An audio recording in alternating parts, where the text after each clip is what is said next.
Konbanwa!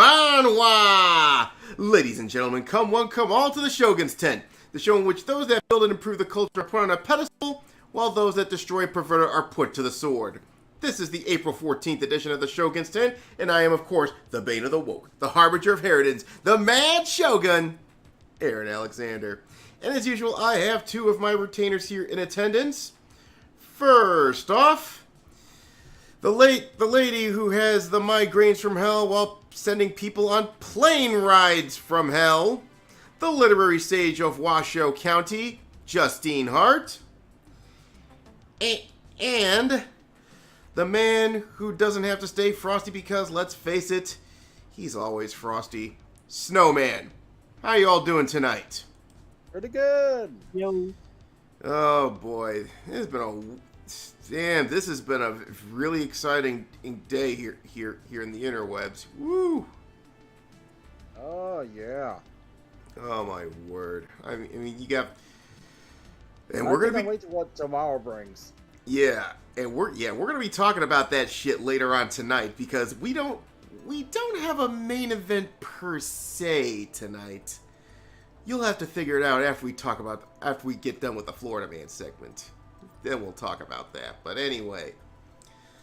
So, let's see here. So, Justine, you said you were planning a trip or something. Oh, yeah.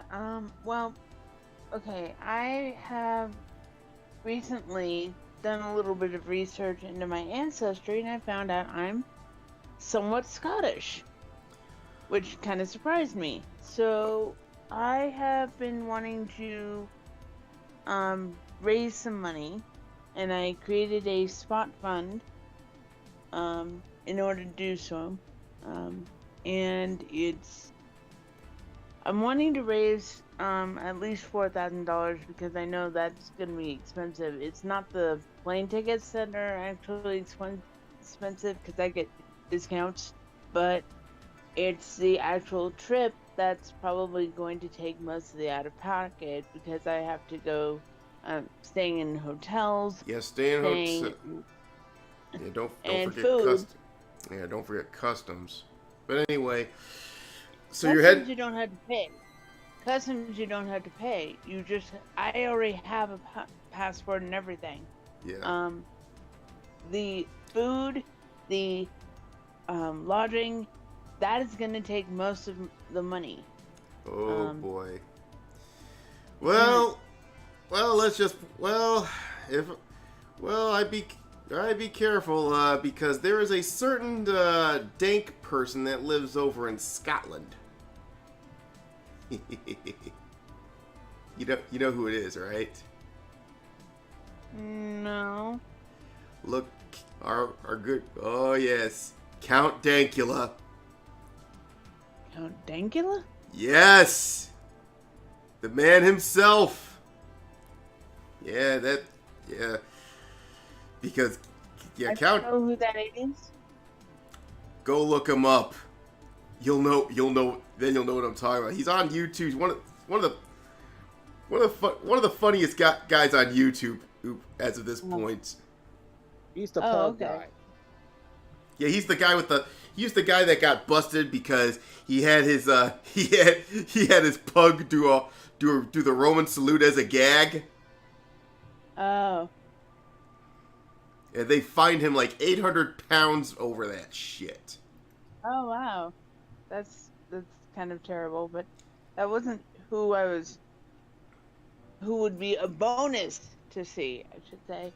Yeah. Mainly, I think part of the reason I would go up there, but the main reason is for research for my ancestry and research for my book. So if you want to go to my spot fund, I'll be ever so glad to get a donation from you, and in return for that, if anyone is interested, I will send you a free copy of any of my published novels once they're published, and 2, you may end up being in the dedication or as an actual character, depending on what you would prefer. All right. Tell you what. send me the link in the I already theater work. did.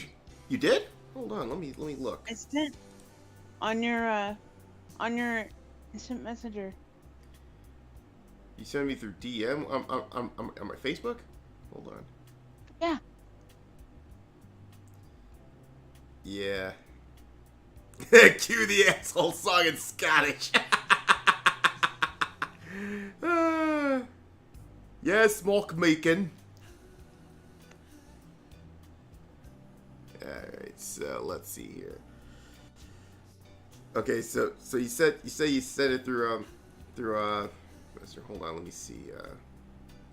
Where is it? I don't see it. I'll resend it to you. Yes, put on a theater workshop, okay? I don't know how to do that.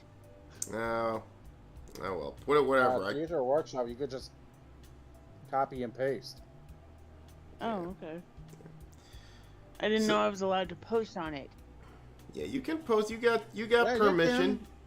You got your role name is Orange. You got permission. Okay. Anyway. Permission. Yeah. So while you do that, I'm gonna take I think it's time to take this opportunity because as I do with the beginning of my videos, it is time to shill some shit. Yes. So if you haven't already, check out the Whispers of Three Roses. You can download it on itch.io for the very, very, very low price of free. And of course, you can leave a tip if you wish. So, but like I said, if you're trying to dip your toes into OSR, and you're trying to figure way around it, I would say give this adventure a shot. You know how it goes. You basically get to try to find a way inside a castle, which is surrounded by a lake that's current goes downward that could pull you into the lake and send you to a watery grave, and then you have a forest that is so damn dense, it's like nighttime whenever you go through it. But it's a great adventure. It's a story about temptation, madness, and, depending on your actions, redemption. So, and again, free download. So you ain't losing nothing. You're just taking a look at the wares. So go take a look at it sometime. It's available for download on itch.io. And again, you can leave me some shekels if you wish. So, and I believe this Monday, since you're gonna be running it, I assume, Snow. Hopefully this Monday, yes. Yes. So we'll probably see what other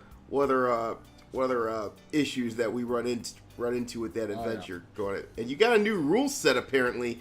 You're going full on dark. You're trying to integrate some of the Dark Souls rules into this thing.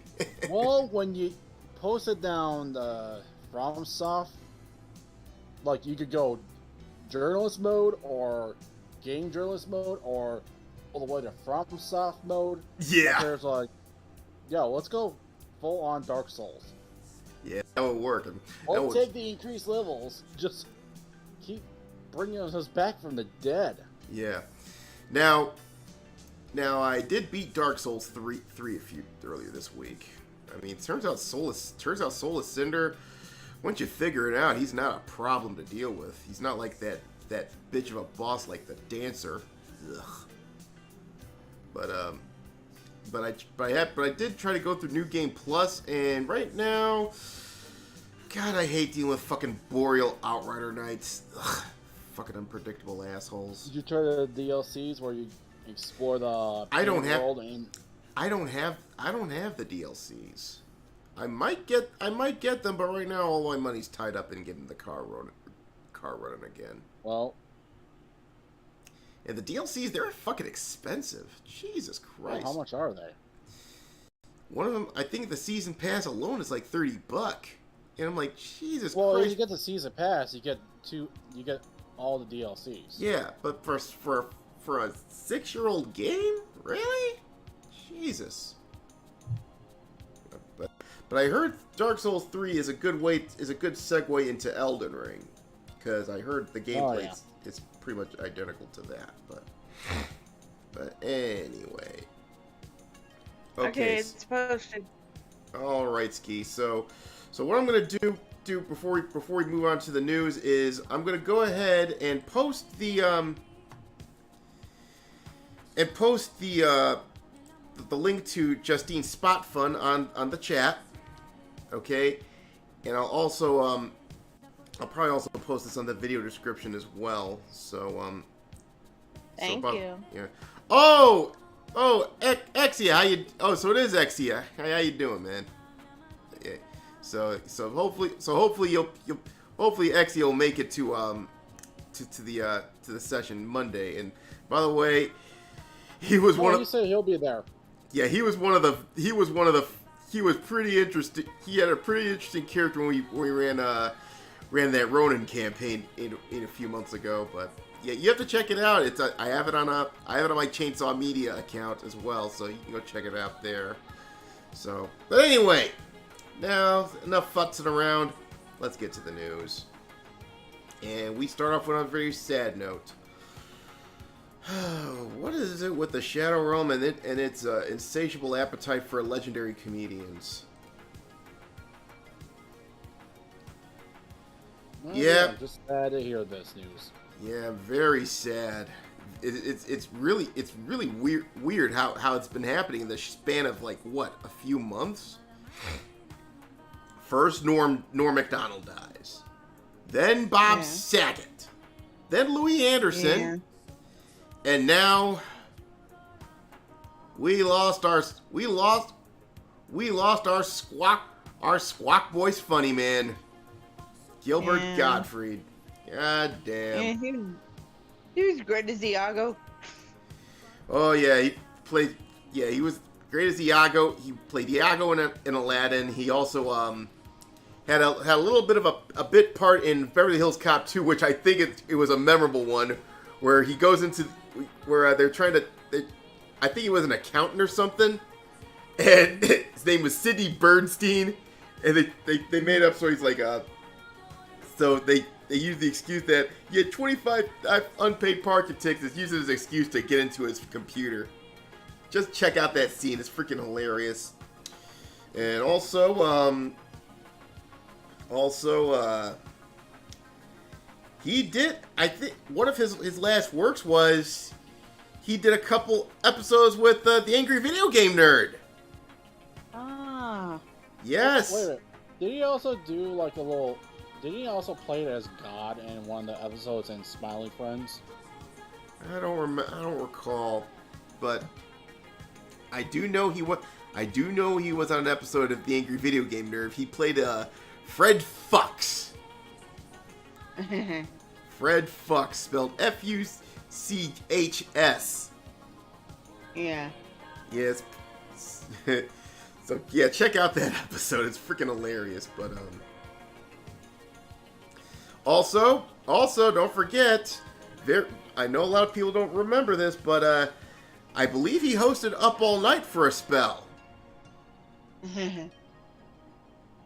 Yeah, so like I said, but I heard off the camera the man's a fucking saint. Yeah. Yeah,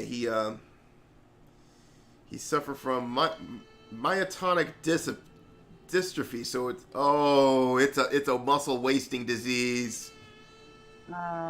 That's not good, man. Mm-hmm. Yeah, there's he also was the talking duck in the Aflac insurance. Is it? Oh, Problem Child. Shit. Oh yeah, I remember he was in Problem Child. I think he played the principal. Yes, he did. Mm-hmm. Oh, he was on SNL for a spell, but of course that's the cast listing that no one wants to talk about. But all in all, man, the man was a legend. Okay, now I didn't put this on the docket, but it seems already we got the fucking woke mob ready to cancel him. over shit he said 10 years ago. Come on, man. The guy's a comedian. You know the SJWs hate comedians. Of course they do. So, but yeah, but like I said, that's So I guess that's why Jeff Dunham hasn't done anything recently. I don't know any scandal Guilford Godfrey was ever in. No way. I think he was one of the few people that actually had a perfect career in Hollywood. Yeah, he stayed. Yeah, well, he's not much. Like I said, I don't think he's not much of an actor as a more of he's a comedian. But yeah, he's one of the old legends from the 80s and the 90s. And yes, he will be totally missed. Of course. Oh yes. Yeah, man. But look, if there's any consolation, Gilbert, at least you get to be with Norman and Bob again. So. And Louis. Oh yeah. Well, anyway, so as we usually do with these memorial segments, we're gonna ask for a moment of silence. So.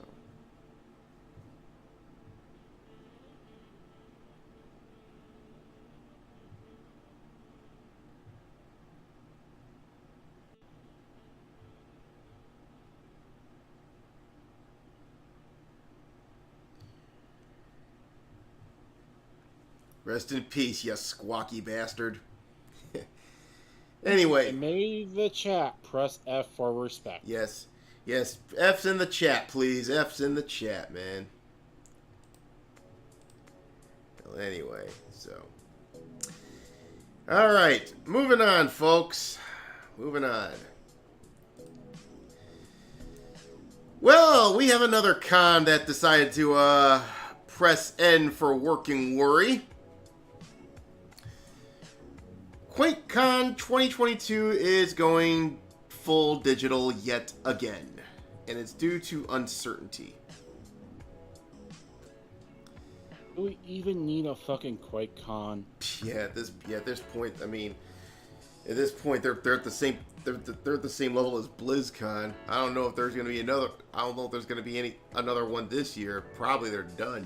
But I mean, ever since the company got bought over by, you know, the people who own...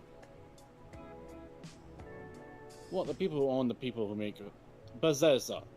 Bethesda? Ever since it got bought out by them, or I think their parent company, the quality of the game has been dropping. Yep, that's what happens when you have an IP ran under the Hobbit. But so apparently the statement reads, like you, we're disappointed to not return to Dallas this year. An event this size required months of planning. In this case, we had to make decisions where there was still too much uncertainty to commit successfully executing in-person QuakeCon. I am going to press X for that shit. Because here's the deal, okay? I think with the cancellation of E3, I think the writing's on the wall for some of these cons. Because they figure, why waste our resource when no one's gonna come to our shit? And right now it's a fucking, the gaming industry has become sort of a freaking echo chamber full of fucking scumbags and people. It's become like Twitter at this point. And you know what I would kill to see again? What? An actual to fucking god Quake game or Unreal tournament, where they focus on the actual player skill instead of these goofy. You get these individual power ups from because you're playing this special character. Stupid fucking esports. Again, this is another reason I hate fucking esports, because now you basically what you got designing those games right now are motherfuckers with the skills equivalent of a GED. Okay? Yeah, I know they make it like a Quake recently, but I'm like, they added special powers to individual characters. I'm like, why you do that? It's supposed to be You make cool character models as a team, as a fucking team, and then you just let the players go, run around and shoot each other up. Team deathmatch, capture the flag. You know why? Maybe some They've special... they've tailored it for esports, and in my opinion, esports can go to fucking hell. It can die in a fire. And as someone who's a gamer for going on 30 plus years, I find that an insult to gaming. I bet you half these motherfuckers that compete in these fucking esports tournaments won't even last a day playing regular Nintendo. I'm just sitting here thinking to myself, I'm gonna be honest. Video games is not a fucking sport, okay? No, it's not. You want sports? How about this? Go throw a football. Go kick a ball. Do something with a ball or a puck. I just want my own real tournament back again, where I can get my ass fucking assassinated by the final boss of the game. Shit, like I said, I'd rather see return to like OG Counter-Strike. Yeah, I'm like, yeah, that fucking robot was like, I am the Omega. I'm no, I got that right. It's like, I am the Alpha and the Omega, as he basically kills me 25 fucking times per fucking fight. I'm like, damn. Because he's using a goddamn op on you. But oh no, ain't that? He kills me with a machine gun. He kills me with a sniper. He kills me with rocket launchers. He kills me with a fucking shotgun. He'll kill me with anything. He'll just fucking kill me. This is why I don't fucking play multiplayer games. It's too oh, this ain't... No, this was the single player. This was the final boss. Oh, okay. Never mind then. But yeah, apparently all the other matches I've been in were easy mode, because this motherfucker just dragged me into fucking FromSoft before FromSoft really fucking existed in my mind. Yeah, like I said, FromSoft's got it going on. It's the right strategy going forward. But I'm getting off track here. Now they did add something, and this is where I once again press X on this one. We're committed to returning with our full in-person festival in 2023, and already looking forward to reconnecting with friends. A massive BYOC packed with your latest custom PC creations, our wild contests, and tons of great new games and hardware for our attendees to try out. Again, I am pressing fucking X on that one, because I think this is it for QuakeCon. Because just like how much I think that's it for E3. Yeah, all these specialty cons like QuakeCon, BlizzCon, and all these other conventions that are still paranoid about COVID. I think they're about to be embraced by the Shadow Realm at this point. So, I mean, the only people that the old QuakeCon was just nerds doing a LAN op. Yeah, just basically a LAN-based multiplayer. Yeah, and I think the problem here is in tournament gaming in general. They figured this whole thing was probably a good opportunity for them to sunset the whole thing in general, because let's just put it this way: despite the efforts of these losers trying to tame the fighting game community and competitive esport play, it's still going to be the Wild West. There's still going to be some guys talking shit and spewing gamer words. Okay? You're not going to change that no matter how much crap you try. So, this, in my opinion, this is them trying to basically saying, okay, we're just not going to do this anymore. And you know what I say? Good riddance. And besides, why have all these freaking... When you got Gamescom, you got Tokyo Game Show, and a few other cons that are not being this fucking weird about stupid COVID restrictions in a way to purity test their con goers. There's no point in having all these morons, these stupid budget cons that's going on, and it sucks because I think ASEN has fallen into that trap, and I think they're gonna be next to go, because I guarantee you, Fan Expo, they're not gonna have. I don't think they're gonna have that problem. Shit, I think Fan Expo and C2E2 are gonna be the only game in town at this point. But C2, Yeah, I know this has nothing to do with this segment, but look, since we're talking about QuakeCon, I do have a story of one of my plays back in the day. And I think it was during Quake 2003. okay, Like, make was it their second. make it quick. We got a long show. I was basically losing this match. It was a team death match, and then I went down to the sewer area of the map. I actually went through the grates, which I was actually kind of surprised by that.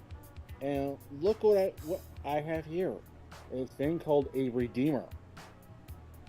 Okay.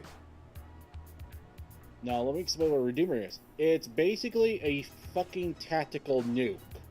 Okay, you got a nuke. Okay, so what happened? So basically, sometime later, I'm carrying this hefty little weapon of mass destruction on me, and I basically go up the elevator. On top of the elevator, in the middle of the room, way ahead of me, are three of the toughest players, I think they were the toughest players, of the opposing team. Okay. I simply shot at them, and then the elevator went down, and I was looking up, I see the flames popping out, and the entire area shaking. You set off the thing. Somehow... Oh, yeah, it was off. And then, they started posting, like, what the fuck was that?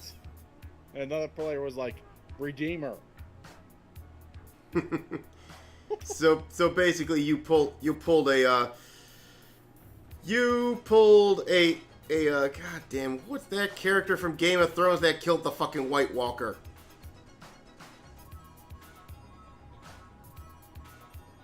You pulled a Samwell Tarly. You pulled a Samwell Tarly. That you pulled a Samwell Tarly on those three, and it's like, what the fuck happened? Anyway. But yeah, that was fucking fun. yeah, but anyway, yeah. Memories. We're thinning out the herd when it comes to the convention scene. And speaking of which, since we're talking about the convention scene and going back a couple weeks about when we talked to Ministry of Otaku about this shit, well, I'm willing to bet that Ministry of Otaku is dancing an Irish jig right now, because guess who got suspended? Eat shit, ya bitch. Next time you think twice about sending one of your little bitches into my goddamn server, huh? Asshole. But anyway, yeah. So now I know she'll be back, cause assholes like Parag will find some way to bring scum like her back in, because she's part of the club. But as long as Elon Musk buys out Twitter, then. Well, even if he does buy, he did hint that these types of permabans ain't gonna happen. So either way, this bastard will be back. But you know what? But let's just say, if anything, the news I've been hearing is going correctly, it's gonna be a lot. It's gonna be a very horrible summer for some of these people. Yeah. Anyway, but we'll talk about that later. But you know what I'm gonna. But for now, MJF, what do we think? What do we think of people like this? Oh shit! Oh my god, you're such a loser, dude.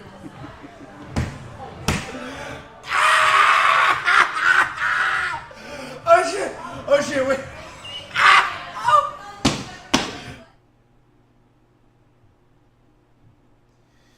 Yeah. Yeah. Well, like I said, she'll be back, but for now, I'm sure that the Ministry of Otaku can find some peace and quiet. And yes, Tokyo Game Show is a lot better than E3 at this point.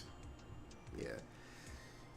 Like I said, folks, if you want to play your esports, you need to do one thing: touch grass. Okay. Anyway, moving on. And speaking of people that need to touch grass, well, the ones that really need to touch grass right now is the newly minted Square Enix Ethics Department. They have flexed their newfound muscle when it comes to basically turning Square Enix into the likes of Crap Division or any of these Western gaming companies. Because let's just face it, the ones running the ethics department, they're fucking diversity commissars, guaranteed. You know, to this day, I'm still gonna say this: the merger of SquareSoft and Enix should have never fucking happened. I agree. The only reason that merger ever happened is because Hironobu Sakaguchi, Final Fantasy: The Spirits Within. That's what happened. It was a passion project. That was a big gamble, but it bombed. But I did see it. It was all right. It was okay. It just, now wasn't Final Fantasy at all. Yeah, but here's the. You know what he could have done. He could have just done Advent Children a few years early. That would have put butts in the seats. But it was a. Well, I'm just saying, there was not even like a cast magic spell in that. No fucking shit. Yeah, There was no fire ga. There was no thunder ga. No Firaga, no Thundaga. No fucking cure. No nothing. But Fuck, there was not even the fucking raise dead spell that you get in Final Fantasy. Oh, the life spell. Yeah. Anyway. So, and I think that one of the first problems that has happened, well, the first victim of this new ethics department is the remaster of Chrono Cross. Now, one of the censors I can sort of understand, but the other one is like, no. Now, the first censor is what I'm showing you right here. The underside of Marcy's skirt. Well, ain't she like a little girl? Yes, she's 9 years old. Yeah. Now, we should not be looking up there in the first place. So. Yeah, exactly. Now in the original recipe version, yeah, she was wearing pink panties. Now what they did in the new version was they put bloomers on her. Okay. Now this doesn't really bother me because not a big deal with me because again, I'm not a lolly. That yeah, like I said, I'm not. I know some lolicons are gonna be a little are gonna whine a bit, but you know what? That kind of shit ain't pop. Now, to be fair, I feel like the censorship should not have happened at all. But to me, this ain't so much. This is not really a big deal in my opinion. Look, I only say it shouldn't happen at all because, let's be for real, we need all the allies we can get. Mm-hmm. And I ain't gonna piss off Raging Golden Eagle. Yeah, that's true. Now, this ain't so much of a draw with me. One is. Whatever.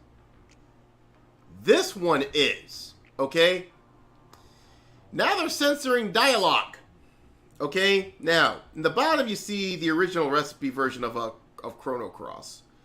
Where I think he was talking about Paschal or something, that the dog character from Chrono Cross. One of the guys was asking Serge, could you break her in a little, make her act a little more ladylike?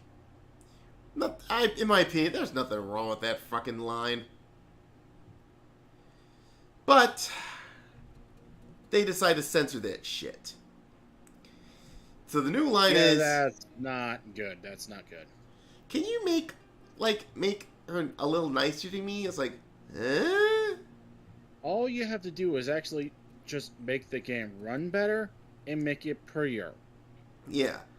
Like I said, I get the panty change. That's fine. That's understandable. But this doesn't make any lick of sense whatsoever. Cry up to the heavens on that one. Yeah. Now, but this one doesn't make any sense. Okay with that change. Now. That one, yeah. This change with the dialogue, yeah, that's not okay with me. No way at all. But if you think that's bad, they fuck with the Japanese version too. Oh, that's even worse. Yeah. Kind of shows you who's now trying to exert power within Square Enix.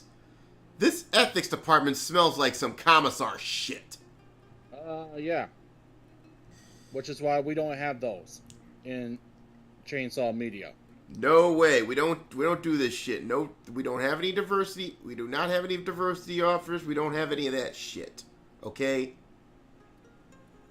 But I'll tell you this right now, Square Enix. You need to bring them to heel quickly. Otherwise, they're gonna take, because I see these fuckers messing with your company. And you know what's gonna fucking happen? You know what's gonna fucking happen? Fucking Sony. Yeah. All these developers that work for you, they're probably gonna go somewhere else. Now, the good news here is they're trying to make the good news here is a lot of Square Enix don't want to keep their hands off Final Fantasy XIV, which is good. But if that ethics department start looking over that shit, that's when the bullshit will begin. Oh yeah. Because you saw what these assholes did to World of Warcraft. Mm-hmm. Yes.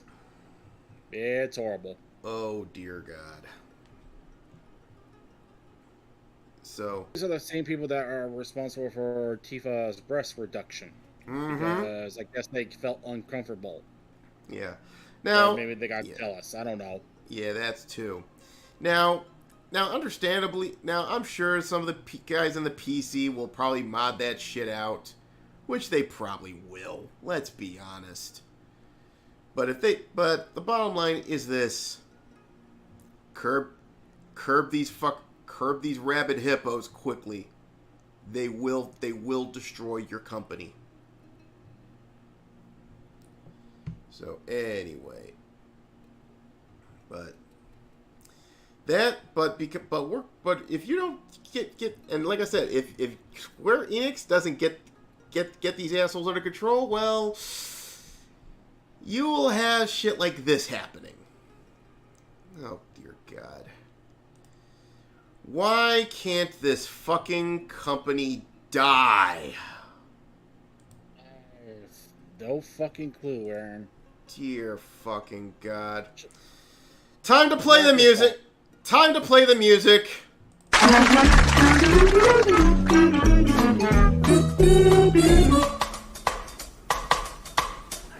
Phenomena. Phenomena. Phenomena. Activision, please fucking die. Jesus fucking Yeah, Christ. I'm just saying, Microsoft, just fucking fire everyone in that company and just absorb the IP. Yeah, exactly. Fire everyone! And then move out of the fucking California so you don't have to deal with this shit yourself. Exactly. So. In my words, you will one day have to deal with this shit yourself if you stay in California.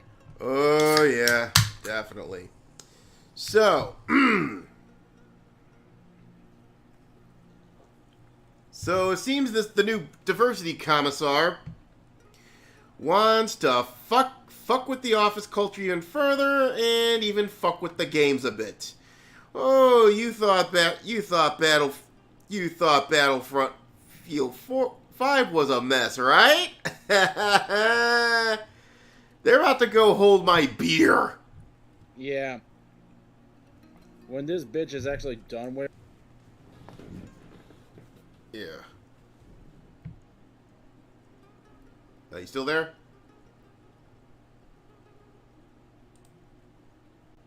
Huh.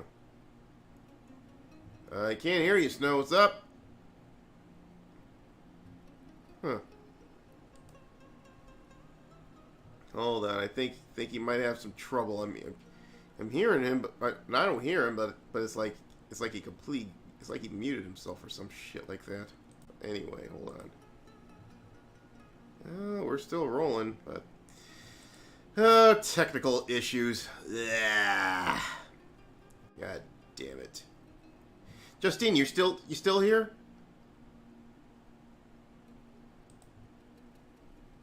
Oh shit. This is bad. Hold on a second. Let me get out. Yeah, you can hear me, but I can't hear you.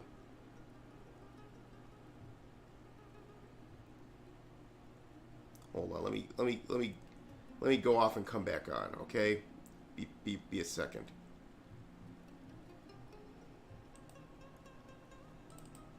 Hear me right now? Okay, that's a lot better. I hear you. Can you hear me, Justine? Now I can hear you. Yes. I had apparently something happened with Discord. Okay. I don't know what happened, but anyway. But so where was I? Discord hiccups, guys. Very sorry about that. Discord was being a bitch. So anyway, so what were you saying before that crap happened? Well, I want to get my parents back, and I'm basically saying, didn't just seriously, if Microsoft does not leave California, the same shit that happens to Activision Blizzard is going to happen to them. Mm-hmm.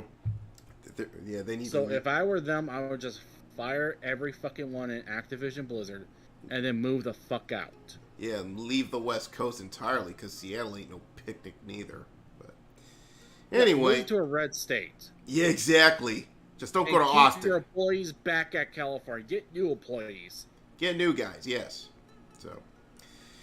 So, so Kristen Hines, this fucking Harridan, will join in that shit show in the 25th, and she wants to increasing the number of women and non-binary employees by 50%. Fucking drink.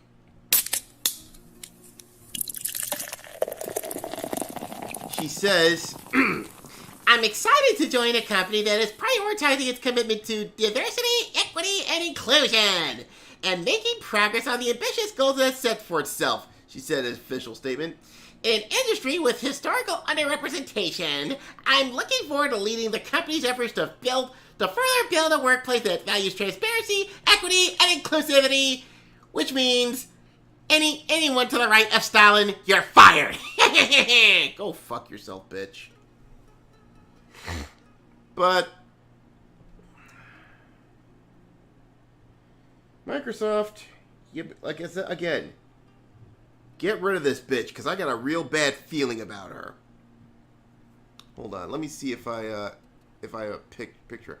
I think this is actually done, because this is their way of basically of Activision paying their penance for all these for Bobby Kotick. They figured that this is just them paying for the sins of his ass. And also, fire everyone in the fucking company. Fuck this shit. Take the IPs, get the fuck out of the state. Also, and I think this is another thing. Activision still is fighting legal battles. They're fighting legal battles, and what I've been hearing, and I didn't put this on the docket because I think in my opinion it's speculation, that Gavin Newsom is running interference for Activision.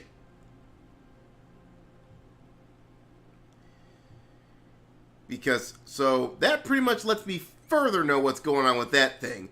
They're basically saying that, okay, Kotick's gone, and you have a diversity commissar out there, so, guys, leave them alone. That's a. So after all the legal cases, I'm pretty sure, which are completely bullshit now. Mm-hmm. Then I suspect that Microsoft would just fire everyone and keep the IPs and move out. They should, because now that you got fucking Newsom basically trying to go to bat for Activision, and considering the fact that you got these people ready to wreck that company, again, take that company out back and shoot it. Meanwhile, Bobby is probably somewhere in the Caribbean on his fucking yacht he just bought, having a good old fucking time with his fucking millions of dollars that he's going to keep for the rest of his life. Yeah, but the problem is billions. Yeah, but the problem is 12-year-olds. That's all I gotta say. 12-year-olds. That's our problem, not his. I ain't saying Bobby's. I'm saying no. He's the opposite. He's a definite fucking. He's on that. Wow, he's on. piece of shit. When I say 12-year-olds, that means he's on. What I mean was he was on Epstein's Black Book. Oh, do you think he might be going? Yes. Might be going after. He might be Epstein, if you will. Well, only time will tell. But the bottom line is they got what they wanted. Kotick's gone. But I'm afraid we might have someone even worse on the horizon if this article's anything to go by. Well, anyway. It's just Microsoft. Fire everyone. Fuck it. Take the IPs. Get the fuck out of state. Mm-hmm. Well, anyway, moving on. Oh boy. It is time for my favorite segment of the show. Oh, Justine, you know what it's time for, right? Justine, are you awake? Are you there? Oh man, she must be indisposed for now. But anyway, no. Let me take a guess. Seed potato time. Yes, indeed. Yes, ladies and gentlemen, it is time once again for the ever-continuing adventures of Florida Man!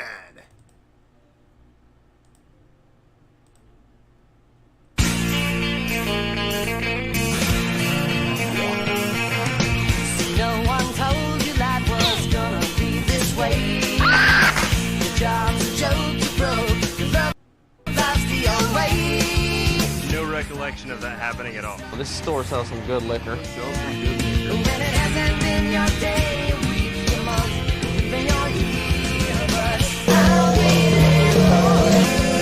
Oh, there you are. Internet wise.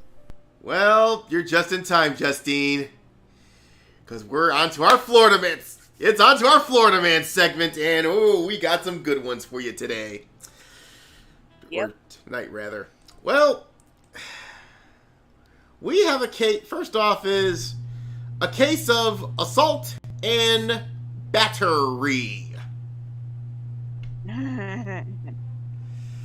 So, a 45-year-old Florida man is accused of throwing a bowl of pancake batter at a woman that was making dinner. Says Dwayne Zimmerman was drunk on Friday night where he went on to the porch of a home where the woman was making pancakes. The woman told Hernando County Sheriff deputies that Zimmerman insulted her and threw a cooking pan before picking up the bowl of pancake batter and tossing it at her. The bowl did miss the woman, but it was thrown with enough force to break it. Deputies say the woman had pancake batter in her hair and on her clothes. He was arrested on a felony battery charge. He remained jailed Monday, and he doesn't indicate whether or not he has a lawyer. And look at this fucking mugshot. Hey, he's on some sort of drugs. I don't think it's just alcohol he's on. I don't think he's just inebriated. No, he's on something special. Yeah, I mean, if you're that crazy enough to throw fucking pancake batter at somebody. Jesus I have Christ. something to mention to you after this show, Aaron. Mm-hmm. But I can't say it on here, but I can can say- tell you after. Okay, we're not gonna say it on the air. Okay, that's fine. Okay, but anyway, but seriously, man, pancake batter. I wonder what he was so mad about. What he thought she burned the pancakes or something? No. Who knows? All I know is that he's probably high and drunk. Oh yeah, and that's pretty much reason enough that would make him snap. Oh, definitely. Well, as was demonstrated in the Arnold Schwarzenegger classic Raw Deal, don't drink and bake. I know he wasn't the one baking, but I figured I'd throw in that line. But I got something even better for y'all. Sir, this is a Wendy's, and you're not a cop. So, he impersonated a law enforcement officer trying to get a discount at a Wendy's over in Bunnell, Florida. Look at his face. Yeah. It's like, He does have a face of a cop. Yeah, he does, but it's like, but he's like, oh, yeah, I should have never done that. Yeah. So anyway, so he's trying to get a policeman's discount on a fast food order, and he was accused of impersonating a DEA agent. So, and the police say they were called to the Wendy's because the customer was arguing with the staff, basically saying, "I'm a policeman. Here's my badge." That don't look like no real badge to me. And the question, the police were pissed off when they saw that. Oh, shit. they Nothing were. Like stolen valor. Yeah. Stolen valor pisses off anyone who actually served. Yeah. Now, and here they say, I mean, for both the police and the military. Yeah. And look at this, a concealed weapon permit. Now I can see why some of the people at Wendy's were a little suspicious, because isn't Florida a constitutional carry state? Yeah. Not to mention, shouldn't that fucking have, like, his district that he's supposed, not only the city, but the district he's supposed to be running, and his number? Yeah. Now, concealed weapon permits, they don't come in badges. They come in little plastic cards. Right. So whoever worked at that Wendy's wasn't falling for that ganjutsu. So the officer said Stover was demanding law enforcement a policeman's discount, started threatening to report staff to corporate for not giving it to him. I'm just saying, I've never seen a badge that says concealed weapon permit. That's most likely fake. But yeah, that's what I'm saying. Now, according to the cops, it turns out this wasn't his first time at the Wendy's. He's a regular over there for the past 2 years. Now, the worker said he used to get a discount at the restaurant because he had a friend who was a cashier there. And according to the arrest report, that worker quit his job or got fired or what happened to you. He started claiming that he was a police officer. The manager at the... Go back to his face. Yeah. Yeah, he does look like a dumbass, too. Yeah, definitely. Kind of looks like Peter Griffin in human form. Why would you try that fucking act at a place that basically fucking knows you?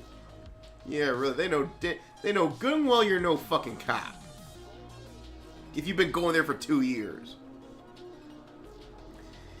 The manager at the store told the investigators that Stover would often tell workers he was an undercover DEA agent and occasionally flashed the badge when asked for proof, the report stated. They said that Stover denied ever claiming to be a DEA agent, but how he'd ever consider a concealed carry permit badge, which he showed the employees because they asked to see it. Oh, I'm pressing down on that one. So, he is facing a charge of impersonating a law enforcement officer, yeah, I'm guarantee you that the police police get really mad at a lot of at very few things. One of them is impersonating one of them. It makes them look fucking bad. Again, no shit. So ladies and so people, when you go to a fucking Wendy's, I know times are tough. Bite inflation's happening. Bite inflation's happening. But yeah, either pay full price or just go do some food shopping. Okay? No kidding. I mean, a taco is so much better than a Wendy's burger. Oh, definitely. And shit. Taco Bell rocks. Yeah, but homemade tacos. Yeah. Homemade tacos are where it's at. Homemade, yeah. Oh yeah. Taco Bells will have you in the bathroom for the entire day. Get yourself a good flour. Not for me. Yeah, I get myself a good soft shell, Myers, some fine-ass lettuce, some fresh tomatoes, some fresh beef, cook it up, put some seasoning on that. You got yourself an excellent fucking taco. Yeah, or like I said, you can always go on the Melody Mac diet. A lot of fucking protein, aka a lot of fucking meat. Yeah. Now I know what. So this is the point of the show where we get into our mid card stuff here, right? And as usual, we take you through a few stories that are more designed around culture. Usually, it's basically slamming the fuck out of lolcows, and mostly and what we usually do is, yeah, we always go after fucking celebrities. But this week, we had a main event for you, okay? But something else came up too. And obviously you know what it is if you've been paying attention in this whole day. A certain South African mad lad has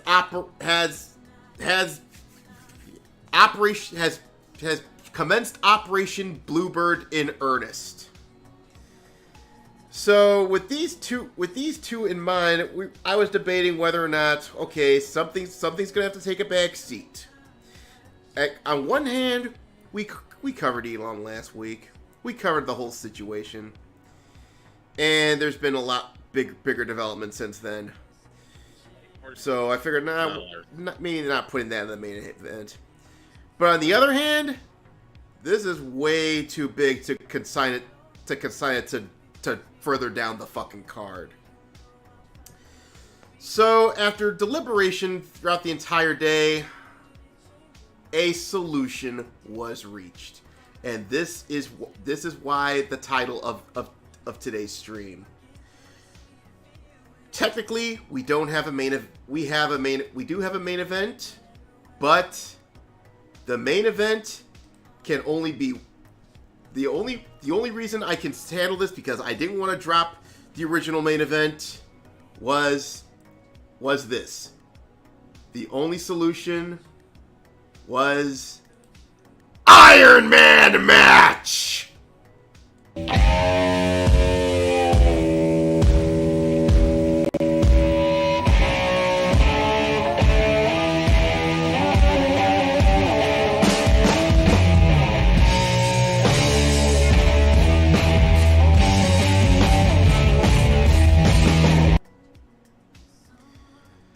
I know the copyright bots are going to be pissed about it, but you know what? I don't give a fuck. It's cool. It fits the situation. What did you play since we couldn't hear that? This is a Shogun's tent first, people. And I got a feeling it ain't going to be the last. So what we have for you tonight for the rest of the show is the Iron Man match. Which means for the rest of the show, we are going to be talking about these two topics. So, first off is the Festival of Harridans, as I like to call it. Yeah. there has been some more developments when it comes to the whole Will Smith situation. Centering around that bald-headed harridan, Jada fucking Pinkett. Drake.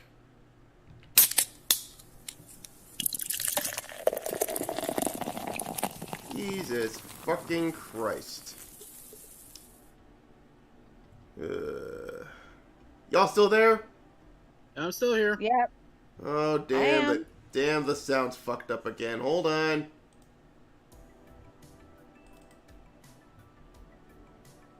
Just what the fuck is going on with Discord tonight? Okay. I don't know. Can you hear us now? And I still can't hear you. Hold on. I can. Can you hear us? What the Aaron? fuck is going on with Discord? I don't know. Jesus H. Christ. Can you hear us? Hold on a second, let me figure something out here.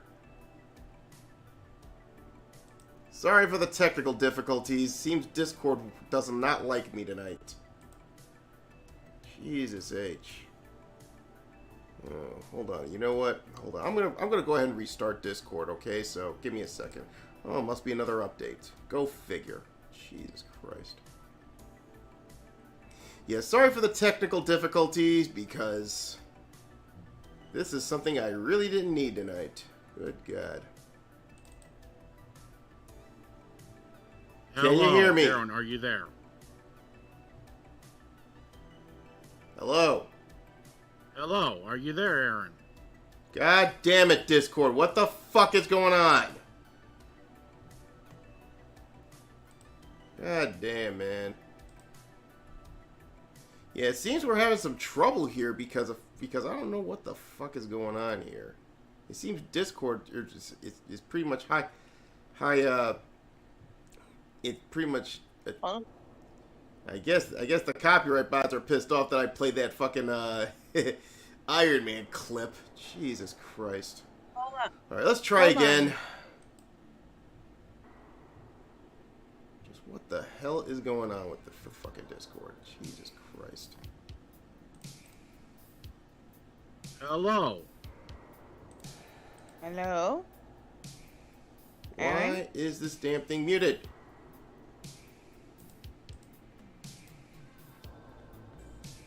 Good God. Yeah, very sorry for all the crap going on tonight. It seems they're really trying to screw me over. Jesus Christ. Oh God. Hold on. Hold let me on, try I'm this gonna again. try something, okay?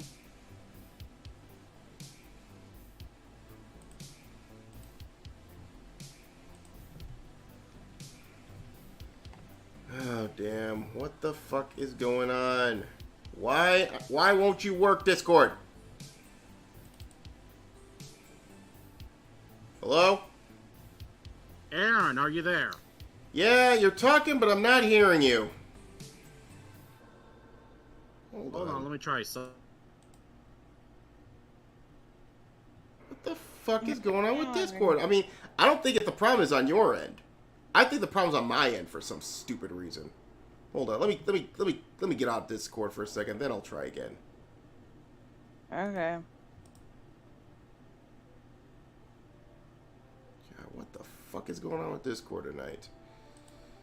Hey, I'm very sorry for the technical issues tonight, folks.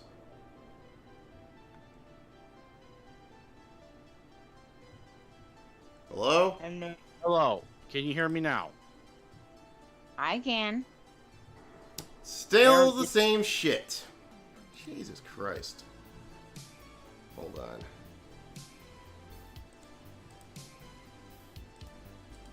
I mean, this is the first time this has really happened here, folks. All I know, this is not from wait a me. minute. Hold on a second. Oh, okay, I can hear you. Hello, testing 1 2. Yeah, we can hear you. Okay, Can you hear us? I can hear you now. It's I think some. Hello? You know what I think happened? My headphone jack fucked up. Oh. My headphone jack fucked up. Okay. I think that's what happened. But anyway. Oh. So. Okay, as I was saying, before my headphone jack decided to give me the finger. Well, there's been a new development with the whole Will Smith situation. Okay. And what the fuck is going on with my headphone jack again? Okay, let me test some sound here. Hold on, I'm gonna go to my a new development with the whole Will Smith situation. Okay. God damn it. Back to this again. Fuck this stupid. Hello. Alright, there we go, finally. Oh, you can hear us now? Yes, my headphone jack is being a bitch. I need some new fucking headphones. Okay. Okay, yeah, time to go to Amazon and get you some cheapies. Yeah, which is money I don't even have right now. But anyway. So, getting back on point here. So, the first half of our Iron Man match tonight is the Festival of Inheritance, starting with the situation with Will Smith. It has taken a very dark turn. But not really for Will. Because I wonder why my name hasn't shown up on the screen yet. I don't know. It's probably. Oh yeah, that's right. Hold on. Let me bring up the screen share though, because I had to go off for a second. Okay. All right. Yeah, because I had to go on and off Discord. That's what happened. So, anyway. Yeah, but I see your name and I see Justine, but I just don't see myself. Probably Discord being stupid. God damn it. Okay, alright, here we go. Maybe the screen froze, I don't know. Anyway. So, a lot of shit has come out on Jada Pinkett this week. Good. Yeah, she kind of been revealed to be quite a sociopath.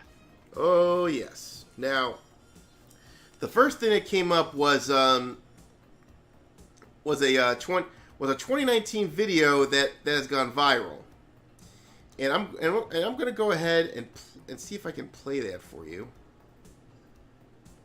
because hold on a second. Hold on. Let me refresh it. See if it pops up. Okay, so here it is. This resurfaced just like the last week. We know Esther Perel is coming to the table. She's going to be at the red table. Would you say she has been instrumental in you and I redefining our relationship? I would say don't just start filming me without asking me Oh my goodness. if you could film me. Esther, come help us again, please. I'm still dealing with foolishness. Because she don't just... Would you say that she helped us heal the hurts that we caused between one another? My social media presence is my bread and butter, okay? So you can't just use me for social media and not, don't just start rolling. I'm standing in my house. Don't just start rolling. Please watch. Look at her fucking face. Look at that look in her face.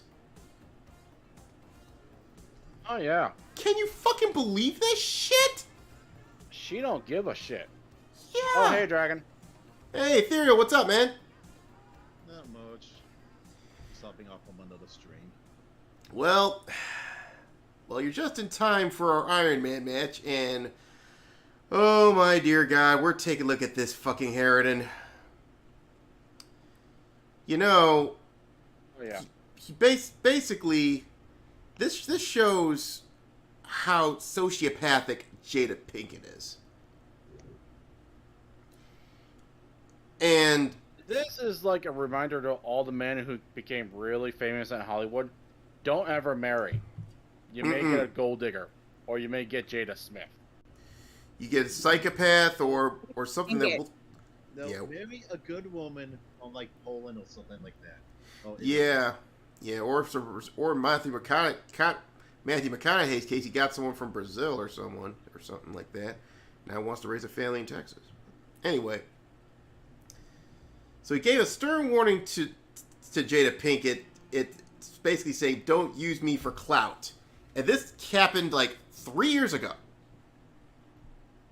And this shows that she's willing to air a lot of dirty laundry. And usually when you air dirty laundry, nothing but bad shit tends to happen.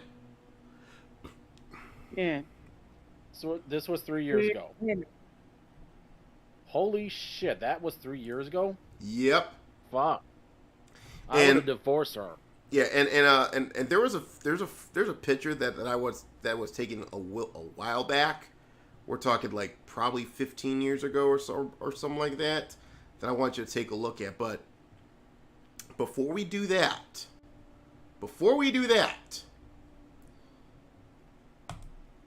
this is the big bombshell right here. In the year prior, there was a situation that resurfaced. Just hold on, let me see if I can get a clip of that as well.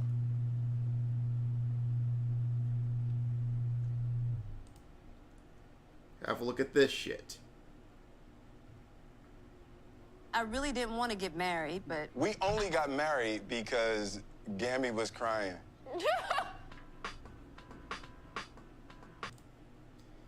Let me play that again so you understand what the fuck I'm talking about here. I really didn't want to get married, but... We only got married because Gammy was crying. Wow. That's just disgusting. Yeah, and in front of your divorce a bitch. And in front of your fucking children too. Look at you got Willow, you got Jaden. Mm-hmm. How heartbreaking it is to see shit. That's basically saying, wish we were never born. Fucking hell, man. You never wanted to marry Will. Why'd you do it? Yeah. So, I mean, no one forced you into doing it. Yeah, really. Heck, It was almost like that. And Like she completely just was like, that's not a reality. Yeah, really. I'm not gonna say it. You don't need a strike from that woman. Oh yeah, and this is from Willow, who's 21 now. But the thing here is let's see here. Goddamn, I'm trying to find out. They say, see, they got married at a Gothic-style cloisters castle in their hometown of Baltimore. And she said that the wedding was horrible. It was a mess. Jada was sick. He was very unpleasant. She didn't cooperate with anything. So basically, you remember that movie Casino? Yeah. It was like that.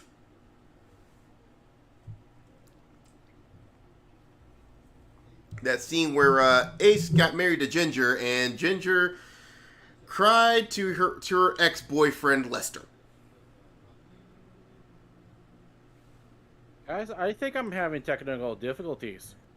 What's going on? I can hear you, though. Because I'm looking at the YouTube. I can look at the YouTube. I don't see my image at all, nor my name. Yeah, it could. And I'm thinking if that's not there, I don't think people can hear me. Well, I can hear you. Yeah, everyone, can anyone hear Snow? Brett, type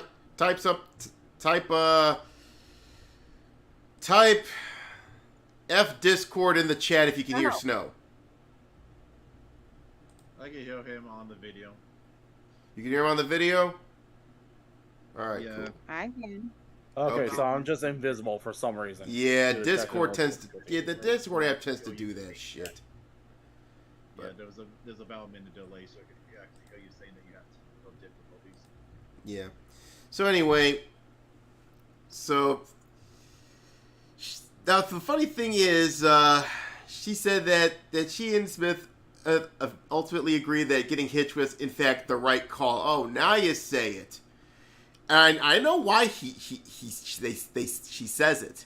She does not. She was afraid of pissing off her kids.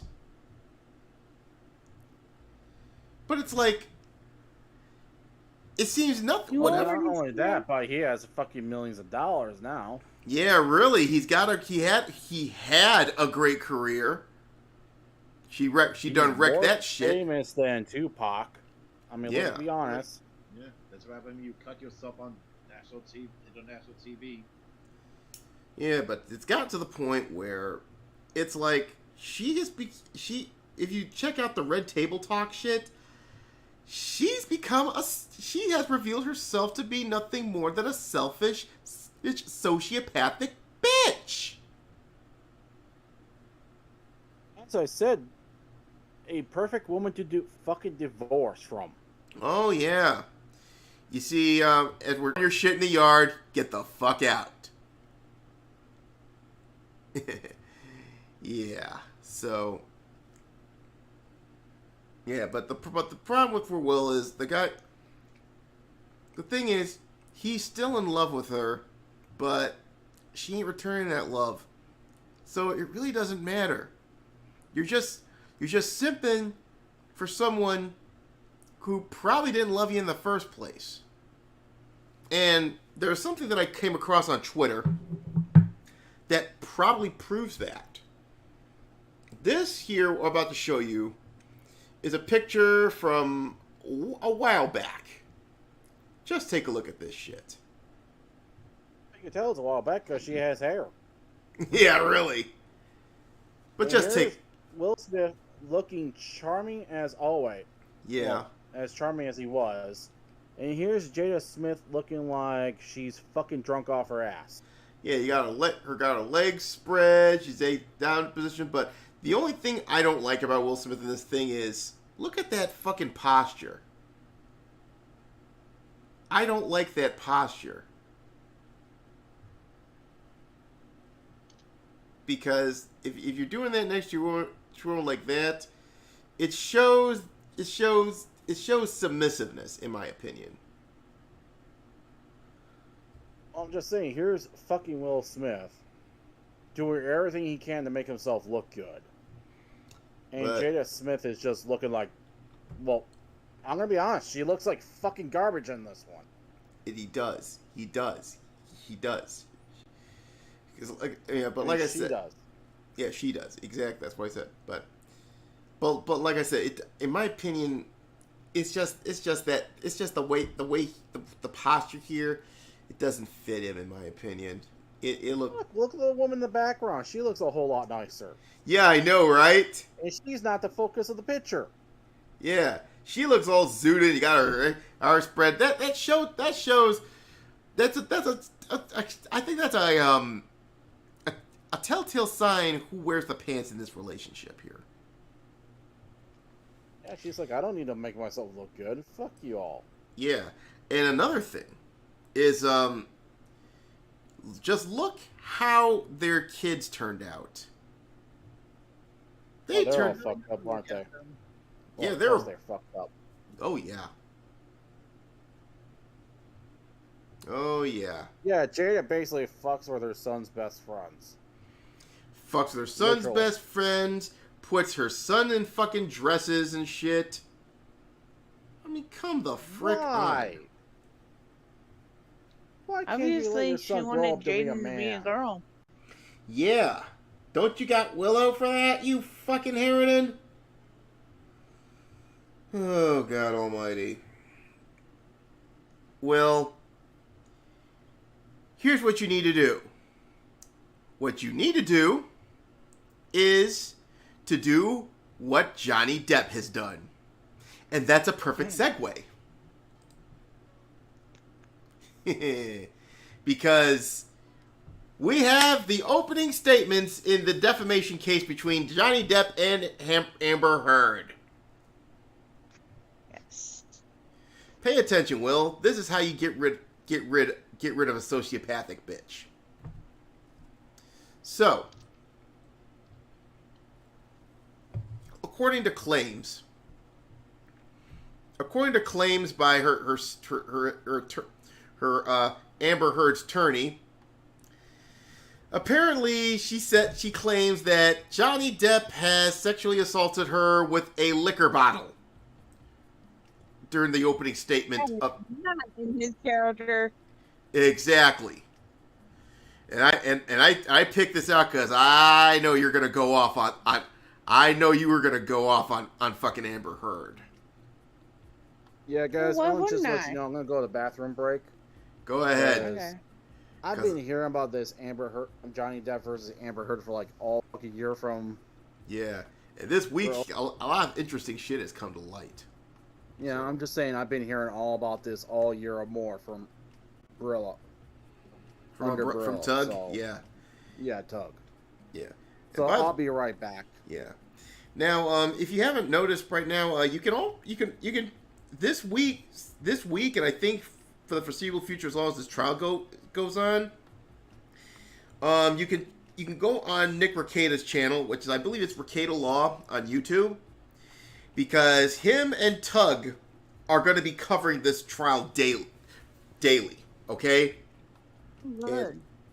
So, Justine, if you do have any time, do check out Rekieta Law's streams on the trial so far. They are 7 to 8 hour streams. Well, they'll start in the morning, okay? So No, I'm saying what time because I'm not exactly free in my time anymore. Yeah, but that's if you want to catch the live stream, it's probably around 8 Minnesota time or something, 8 a.m.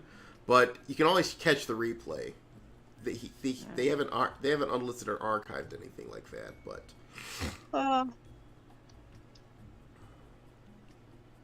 But anyway, so in the opening statements between there's claims that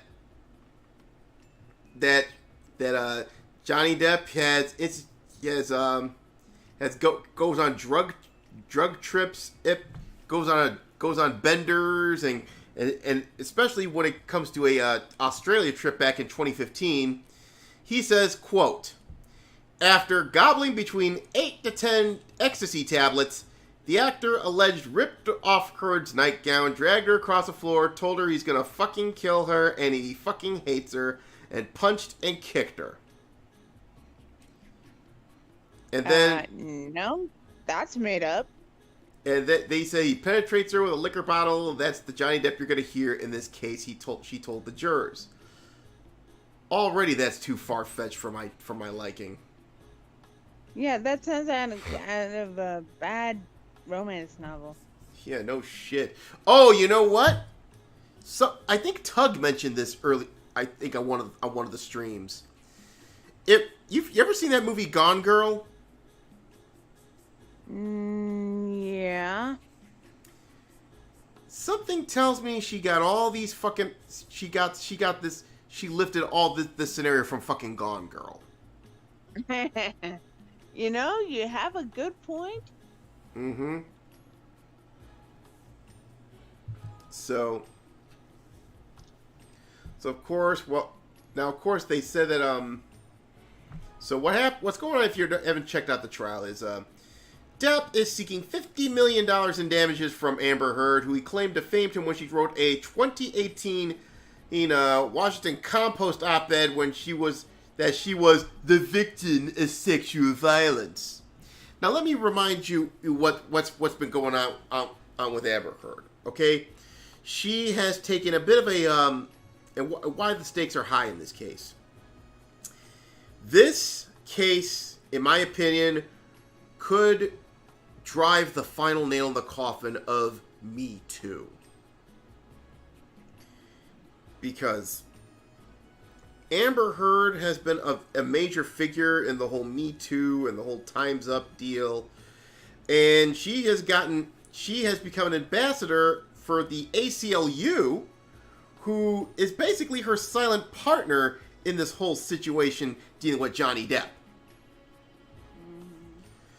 And the ACLU, they're not for free speech. We all know that. They say they're a free speech organization, but let's face it, they're not. They basically want to. They only believe in free speech when it's their speech, okay?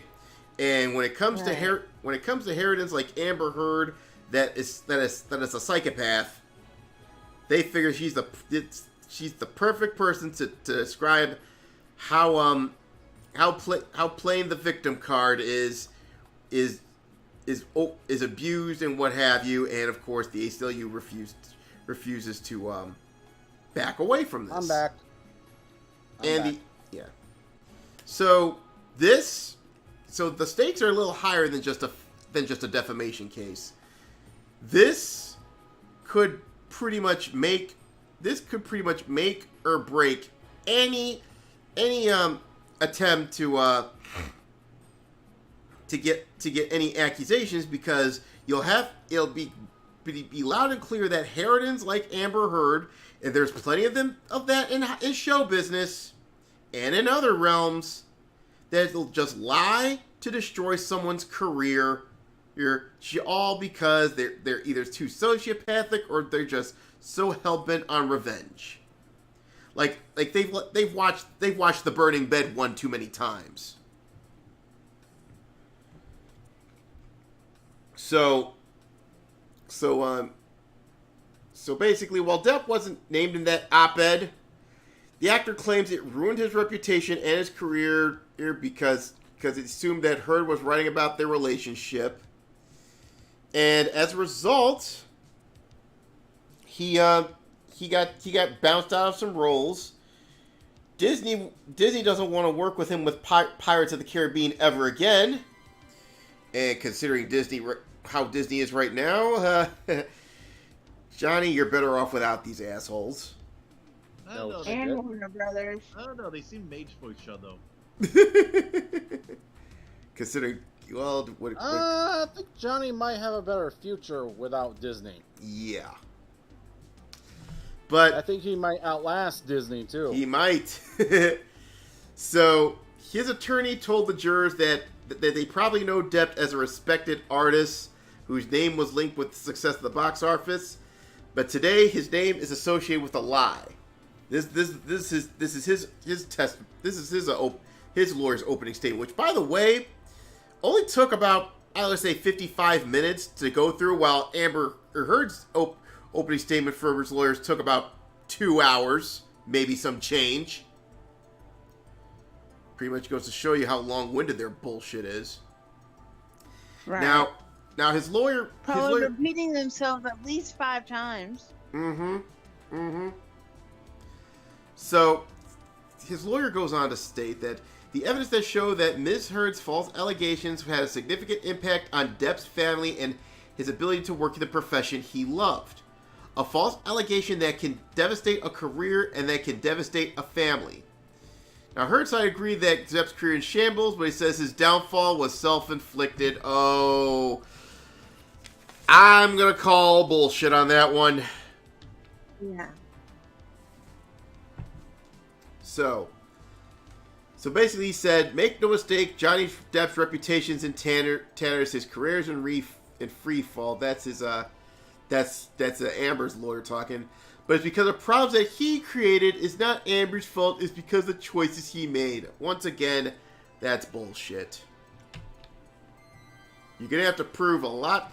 You're gonna have to prove me that he did. You're gonna have to prove it. And so far, what I've been seeing is Johnny Depp was short a fingertip.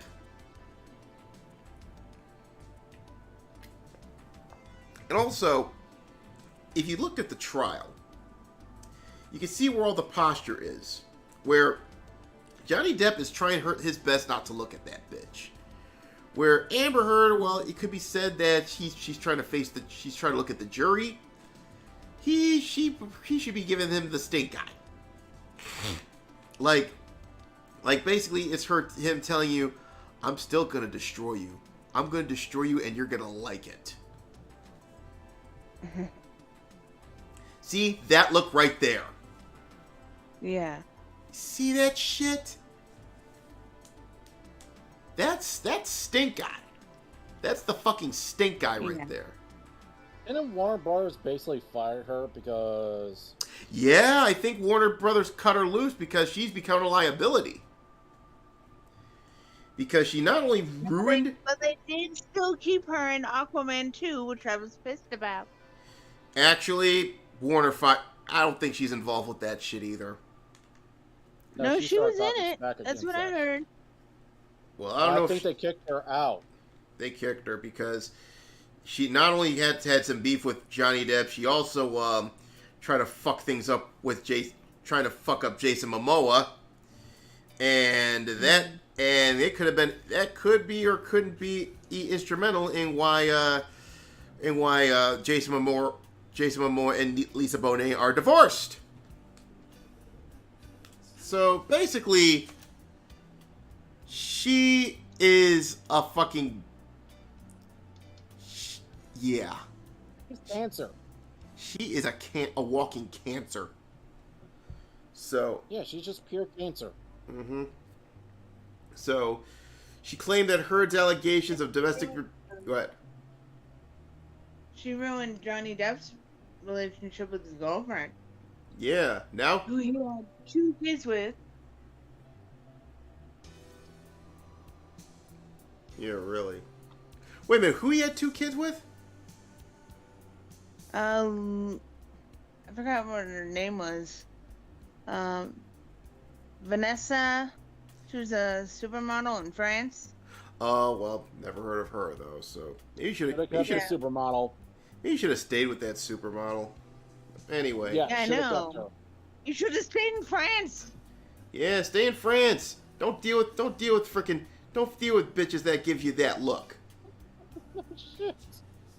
Like I said, you gotta be... heard you're like fucking cancer. Everything you touch becomes shit. Yeah. Now after we talk about this thing, we're gonna be doing a little bit of a life lesson skill here, and we'll be talking about that in a bit. But so is it just? But one thing, Justine, is it just me, or does he sort of look like Rumpelstiltskin in these pictures? Oh my god! In the top one, he does. He does not do well in a suit. That is not a suit. No. Well, I mean, I've seen worse people pull it off, but then again, this is Johnny Depp we're talking about. Yeah, suit and tie. Yeah, there's some people who are not made for suits, and he's one of them. And yeah. He's better in the slouchy shirts and the t-shirts underwear underneath and the jeans. He just looks cooler that way. Exactly. But you can't do that. Give him a line t-shirt and give him khakis, and he'll be fine. Yeah. Just don't give him a suit, because. But it's court. You see the evidence right wear there, a right suit before in your court. eyes. Yeah, but when you're in court, yeah, you gotta be like that. That's basically I think you get contempt of court if you're not. Oh, but the suit looks like it's devouring him. Yeah. The suit looks like it's devouring him. It does. Yes, Where's it does. his neck? Is what I was trying to say. Yeah. Yeah. Yeah, He's slouching in it. He's cringing. He's cringing. He's cringing. Well, to be fair, he's got Amber Heard. He could probably feel Amber Heard staring at him. Anyway, moving on. On day 1 of the trial, Johnny Depp's sister was brought to the stand, and apparently Amber Heard, let's just say she had nothing but unkind words for old Johnny here. Basically called him an old fat man, and apparently a question why French fashion house Dior whatever want to work with him, because I think Dior, yeah, Dior. I think it's famous French wardrobe fashion house, and a perfume. That too. Now, Bender. So basically, she describes the volatile relationship as saying she was devastated that when her younger brother decided to marry her, and then he talks about and when Depp told her that Dior is interested in campaigning, she was in disbelief. His sister claimed that Amber was in disbelief and sort of disgusted. She basically allegedly said, Dior, why would Dior want to do business with you? You have a class and style, and you don't have style. What is with these women and wanting to destroy their own men? Has this ever served them well within the future? Has this served them well in the long term? Well, you have to understand, this is Hollywood we're talking about, and usually these types of pretty women, they could probably get away with murder if they wanted to. I'm just thinking, they're like, holy shit! Why are you trying to destroy your own man? Don't you just love the lifestyle he's actually providing for your sorry ass? Some of these women don't love. Why are you trying to wreck that shit? They don't like the man. They just like the money. They're gold diggers. Yeah. But in Amber Heard's case, she's a fucking sociopath. But. And so is Jada. Mm-hmm. So their reaction. So his sister goes on when it talks about their reaction to get married, and she was rightfully concerned. She said, "I was scared. I was devastated. Actually, I tried to talk to him into waiting a bit longer." She added, and it says that Amber Heard refused to sign a prenup, according to her, and of course, the claim was refuted by her defense attorneys that was Depp who decided to forego a prenup. I'm going to press X on that one. So, and during Cross-X, when Cross-X happened, her lawyers decided to grill her sister about her drug use, presenting with text messages that she sent him on 2014, urging this. He basically says, "I can't do this right now, Angel. I just don't feel well. I'm sorry." And it basically said, "Stop drinking, stop coke, stop pills." I think this is text that was sent from Dombrowski to her brother. And she said that I understand the words were there, but I don't recall the timing. She said I was not joking, but maybe I was repeating something else told me to write. So, and another thing that came up during her testimony is this is probably why I think Depp was probably attracted to her to begin with. Probably because his mother was pretty fucking abusive. She was physically, emotionally abusive, and Johnny Depp, and despite that, Johnny Depp never hit their mom. That he would just often leave the room. So here's the deal: if he was not gonna strike Amber Heard preemptively, he wasn't gonna strike his mother preemptively, who probably did all that shit to him. Do you really think he's gonna strike Amber Heard's psycho ass? Of course, preemptively? Of course not. The self-defense when she finally snaps and goes stabby stab. Yes, exactly. Now, and she explains that I believe there's a negative effect on anyone's career when there's accusations, as there have been. Personally, I don't know. He doesn't want people to feel that he could ever be that type of person, which he isn't. The part that bothers him the most is that the abuse allegations trickle down to his children. So Amber Heard is not only trying to affect Johnny Depp, he's also affecting his children, I believe. That is of course, she's a toxic bitch. Of course she is. Well, so that was the first day of testimony out of the way. Let's take a look at the other other group of testimony here. Let me see here. I believe it's this one right here. Let's check out the copy. Nope, that's nothing. That's nothing. That's bullshit. Okay, the next one on the stand was a man named Isaac Baruch. Now, this guy was a really good witness. Okay. Now, technically, he's a neutral party in this situation, and and it seems him and Johnny Depp go way back. Oh, good. So, childhood friends. So yeah, they go back.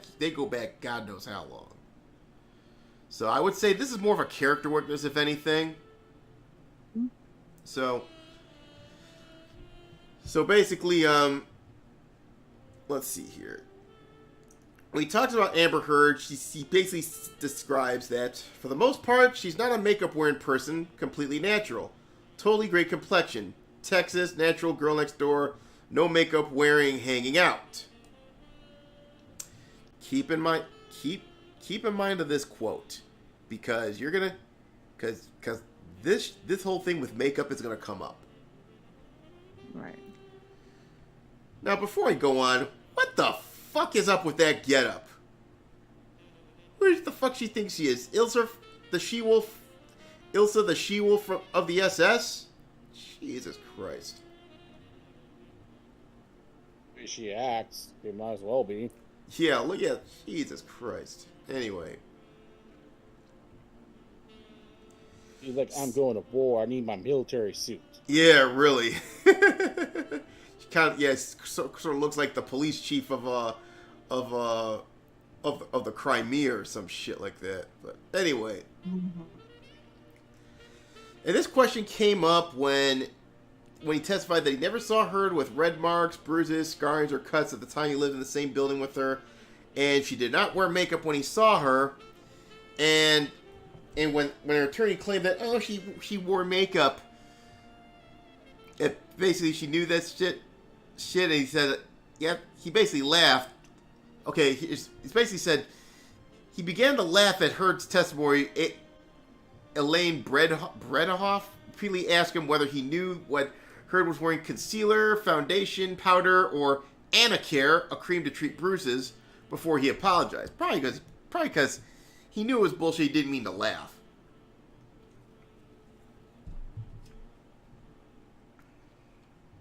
Yeah, and he said that it wasn't. He lived in a penthouse for free, received $100,000 cash from the actor over 4 years while working on an art project, and Depp agreed to be his patron.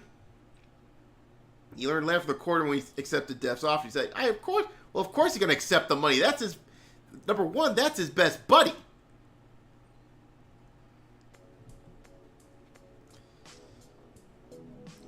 So basically, let's see here. But this one really gets here, because Baruch started crying because basically he wanted to keep things on even keel between both of them. He basically said that he wants her to heal, that he wants him to heal, and he believes that the allegation of abuse against Depp to be a malicious lie that she started. And I think because of that, he got into a lull where he wasn't able to paint or do anything, because he felt tired of dealing with this shit. So I wish you could go back to the testimony again. You can check out Ricada's stream if you want to get the full details on that. I think it was either yesterday or the day before. I don't know, but I think he was on the stand yesterday.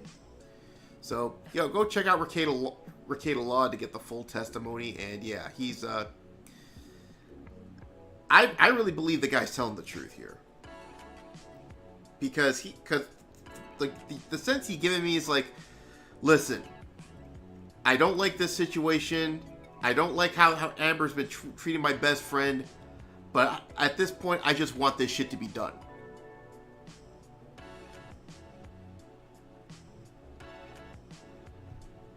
I really don't blame him there.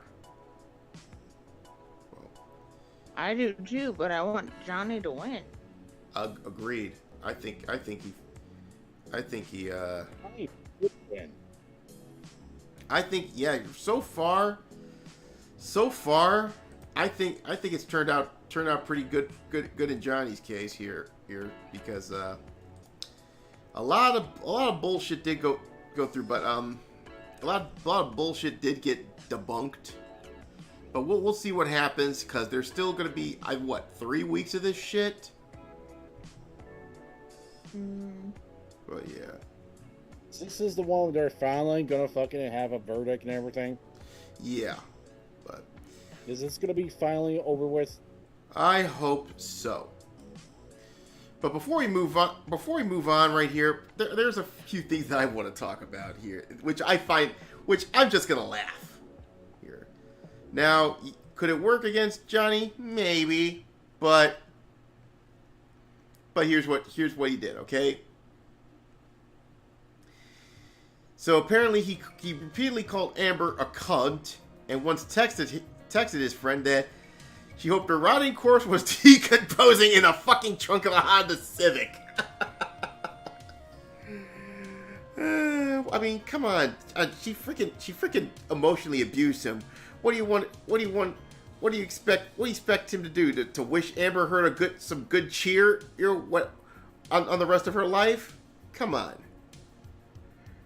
Justine, you know, there's quite a few women in my past that have slighted me. Do you really think I got any kind words for them? No. Of course not. And that would not be true of just me or just Johnny Jeff, but any man who got fucking slighted by Herodins. Okay? So I don't think him calling Amber Heard a cunt I don't think it's relevant, and I'm sure the jury isn't saying, well, I'd be calling her a cunt too if she's been trying to ruin my career. Yeah. Shit. I mean, that's just natural. Yeah, really. So also there's all. Now I believe there was one more testimony here where an assistant I think made a video testimony. Basically, it goes like this. She describes Amber Heard as a very dramatic boss who only paid her $25 an hour, which is half her usual rate. Really? You all this money you can't afford to pay her the full fucking price? Cheap bitch. Yep. She also said a very insecure Heard who got mad at any time she talked to Depp, berated James in a blind rage, and regularly sent her a barrage of abusive text message between 2 and 4 a.m. Even claimed Heard abused her family members, saying her poor sister was treated like a dog you kicked, basically. And of course, she basically said that Heard never saw her with a black eye, broken nose, bumps, bruise, or swelling. And speculated the age gap between the former couple might have been the cause of the... Wow, everybody's looking around there. What's up? Her sister, the neighbor, definitely Johnny Depp's sister, but, I would understand that. Yeah. But everybody is going against her on this. Yeah, we're seeing a big pattern here, okay? Because when you have when you have multiple people telling stories, the same story, especially when you get 3 or more people that of course they don't make it up on the fucking fly, of course. I think what Johnny Depp's lawyers are trying to do is trying to establish a pattern of behavior. Okay? Yeah. Yeah, and it should be working because that pattern of behavior is there. Yeah, really. And we've seen it with Johnny Depp's missing fingertip. You've seen the picture, right, Justine? Oh yeah. That looked horrible. It's like, god damn, it's like a rabid pit bull bit his finger off. Mm-hmm. And there's that fucking Harridan again, but I did not post this. I did not put this on the docket because there was a lot of articles to sort through with this trial. But oh yeah. But please don't tell me this is the vast majority of articles we have here. Yeah, this is just a snippet here. But I will tell you this: there's going to be more evidence. There's going to be more that's going to come out, and I think eventually the plaintiff is going to rest as eventually when it comes to the second half of the trial. And I think one of the witnesses that Amber Heard's going to call up is James Franco, who is into some trouble of his own. So I don't think that's a good idea to have him testify, and he's going to testify remotely, by the way. So, of course. So yeah. So there's going to be more fun and games talking about this. Now, we're not going to be talking about this next week, but I think when it comes to the end, when we get around to, we'll probably be touching base about this again right around the time closing arguments happen. Okay, so if you really want to follow this, again, go check out Ricardo Law's stream. He's going to be streaming daily on this, I think Monday through Friday, whenever the trial happens. And I believe Tug will be joining for most, if not all, will be co-hosting for most, if not all, these streams. Because Tug has been following this situation with Amber Heard and Johnny Depp very closely. But I think from the start. Oh, yeah. As a matter of fact, I think Amber Heard is going to try to use Tug to mention the whole situation, try to prove her case is not defamation. He's going to try to say, "Oh, I'm a victim. All these internet chats just kept harassing me." Right. Anything to do with a fucking trial between you and Johnny Depp. Yeah. And how does that anything to do with you and Depp? You know why? Because Tug's been exposing all this situation. Now I think they're trying to. They have been trying to. They also been. There could be some situations where I think some of his family got threatened by someone from Amber Heard's camp. Now I haven't really read into it that much, but because again, there is this trial, this Depp versus Amber situation, we're talking about one hell of a rabbit hole. This is one hell of a rabbit hole, and the only one to have sojourned this in earnest was Tug. So anything you need to know about the trial at this point, there's only 3 words you can say: talk to Tug. But I do want to. I'm sorry if I sound like I'm low energy on this. It's just Tug's been covering this for a fucking long ass time. Oh, and I just want this case to end. Yeah. Now, there is one thing I do want to talk about before we move on to our second half of the Iron Man match tonight. Is, folks, fellas, and some ladies, if you're dealing with an abusive relationship, folks, if you're dealing with and I've learned this, and I wish I learned this earlier on in life, is you don't hang around with people that really don't give a shit about you, okay? They really don't. Because all it will do is it will wreck you emotionally. I mean, yes. Case in point, Will Smith. Yes. Will Smith, he's still being wrecked by Jada Pinkett. And only time will tell that he's gonna wise up and break from that bitch. And Johnny Depp is doing his best to break from that bitch. Yes. And he's at that age where he's too old for this shit. He's pushing 60. Yeah. Yeah, Johnny Depp is breaking up from that psychotic bitch. Yeah. I hope and eventually he'll heal. Yeah, rightly so. Rightly so. Now, so like I said, people, if you got someone you're trying to impress and all that shit, if they're not returning that love to you, don't waste your time with them, okay? Hey, and if you're already in a relationship, yeah, start off like that, but now that you're doing it, sometimes that shit's meant to end. Don't try to mend that. Don't try to mend that fence. Don't try to mend a fence that can't be mended, okay? Listen to Aaron. He's right. It's time for you to cut it off and move on. Yeah. Don't fucking simp for people that don't give a fuck about you. Okay? Now, one of the things that I really hate on when I follow don't simp at all. Yeah. When I follow but if someone gives you shows you awesomeness, they return in kind. Now, for instance, I'll give you an example. One thing I don't like about most e-thoughts, if you will, is someone when they say good morning, say it back.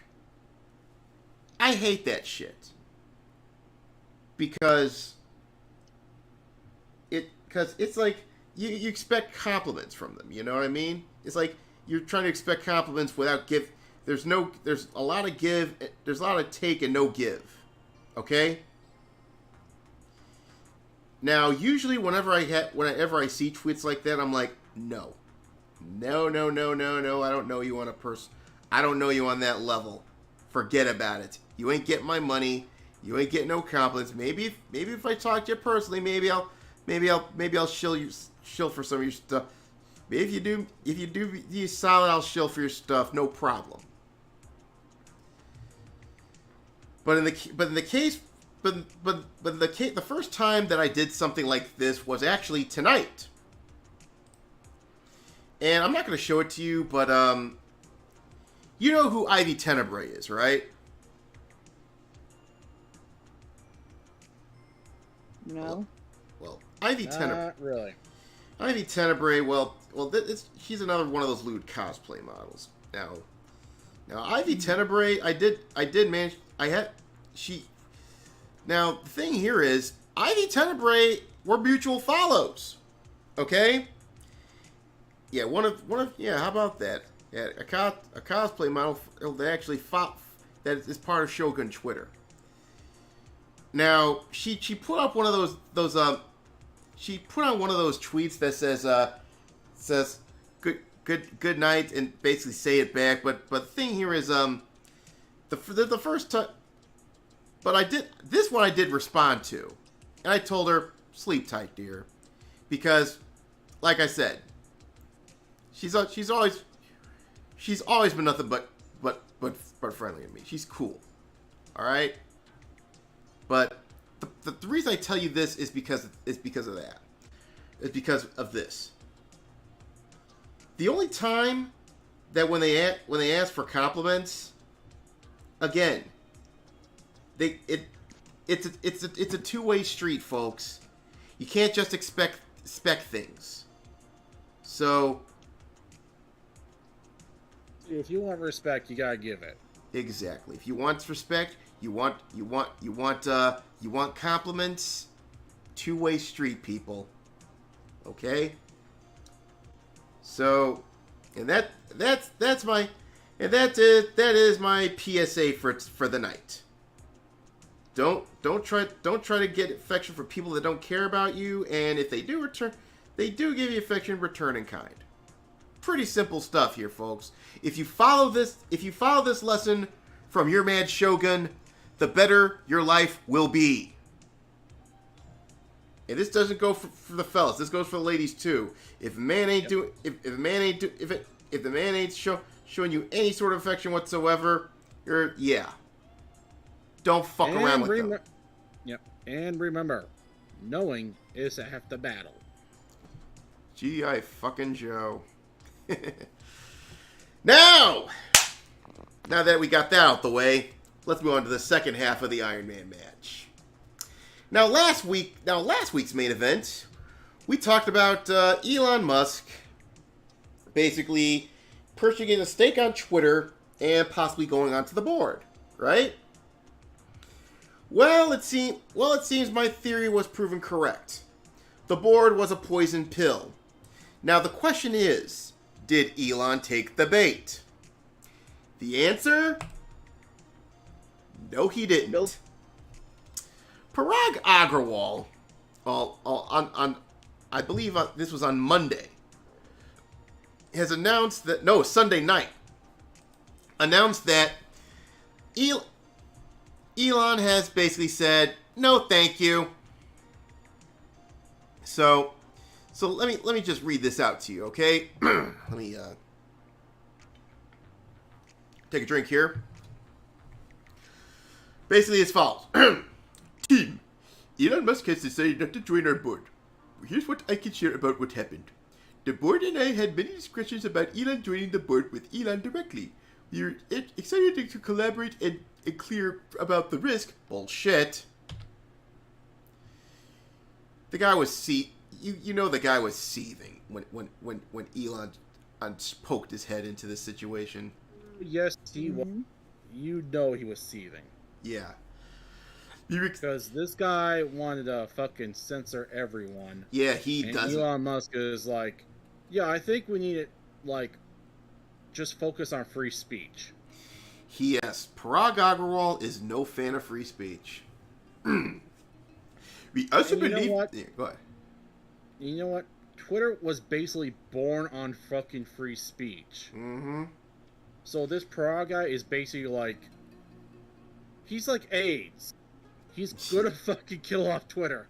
Yeah. Just sheer fucking AIDS. Yeah. It continues. We also believe that having Elon as a fiduciary of the company where he, like all board members, has to act in the best interest of the company and all shareholders was the best path forward. So the board offered him a seat. So in other words, he didn't want him to buy any more shares, so he offered him a seat, trying to offer him a poison apple, so sort of trying to bribe Elon to back off. And if Elon was stupid enough to take it, I guarantee you BlackRock or Vanguard would have been allowed to buy more stocks. They would have overruled him. Well, they would be under the same restrictions, but they couldn't purchase more than 15%. So. Well, no. Here's the thing, though. If they were part of the board members, yes, they'd be under those restrictions. But I don't think they're the board members. Probably not. So they could just buy out all the fucking stocks other than Elon Musk's. Mm-hmm. And yeah, they'd be 100% fucking ownership of that shit. Oh yeah, that would be a disaster because you know Vanguard and BlackRock, they're basically the federal government by proxy. But anyway, we announced that on Tuesday that Elon would be appointed to the board contingent on a background check and affirmative acceptance. Elon's appointment to the board was to officially be effective on April 9th, but Elon shared the same morning that he will no longer be joining the board. I believe it is for the best, and we have and will always value input of our shareholders whether they are on the board or not. Elon is our biggest shareholder and will remain open to his input. Bullshit. This is basically him softening the blow to the shareholders. Now, this last paragraph is telling. And from what we know this morning, this was prophecy. There will be distractions ahead, but our goals and priorities remain unchanged. The decisions we make and how we execute is in our hands, no one else's. Let's tune out the noise and stay focused on the work we're all building, which is basically censorship. Well, now I know what you're thinking. What is this noise and distraction that Parag was afraid of? Well, remember that scene from Goodfellas when Henry Hill was taking a shower and they heard the Lufthansa heist was successful? Mm-hmm. That was me this morning. Mm-hmm. If I'm in the chat, I was like, for some reason, Discord is not picking up anything I'm talking. oh, that's weird. Well, yeah, I just laughed there, and it didn't pick that up. Discord. Did you hear me laugh? No. Nah. Hold on, I'll be back. Let me refresh. Yeah. But what happened here is this. This distraction and the noise, well, it's nothing. Just Elon Musk offering a $43 billion to buy off Twitter. Oh, I thought it was less, but 43, yeah, that should pick it up. Okay, so here's what they do. So here's what's going on, okay? He basically said that I think it's important for there to be inclusive arena for free speech. And he's basically talking about this it was a TED Talk in Vancouver that was held today. I think I do have the link to this. What I'm going to do is I'm going to post it on the chat, and after the show I will post it in the video description as well. So here you go. Hello. Yes. So that's the link. Can you hear me? Yes, I can hear you. I can... Now, Okay, all right, but anyway, on. I don't know what's going on. Discord's being jacked. My freaking my ear headphones are being jacked. Well, just the funny thing is, OSR is the only one that's functioning properly. Yeah, what the fuck is going on? I don't know. Stream's cursed. But anyway, but on the chat, that will be Elon's TED Talk that happened today. And like I said, again, I will post this on the video description after the end of the show. So we basically talked. So he made a bid, and right now I believe the price is about $45 right now, which has gone up since Elon got involved. But his offer price per share is $54.20, which is a 38% premium to their April 1st close. Now, Musk can easily buy it. He's worth $273 billion. Richest man in the world. He's grand total of all those stocks is $43 billion. Yes. Holy shit. So in short, his intention is to buy Twitter outright and take the company private, which is a very good move. Kidding. This is sheer expertise at play. This is fucking expertise. Yes. I hope that he succeeds. Well, Elon Musk, come on. No, I really hope he succeeds. Because I have a feeling Twitter will be better under his leadership than under Parag leadership. Yeah.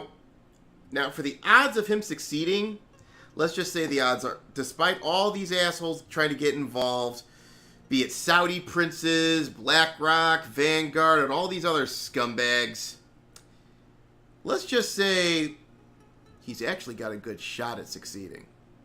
Because let me tell you why, okay? This is a win-win. Now, if they accept the offer, well, everyone involved is gonna make out like bandits.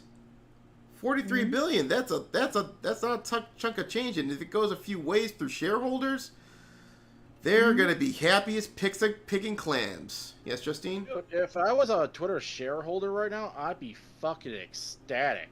Yes, indeed. I'd be like, thank you, Elon Musk. Oh yes. Now, Justine, what is it?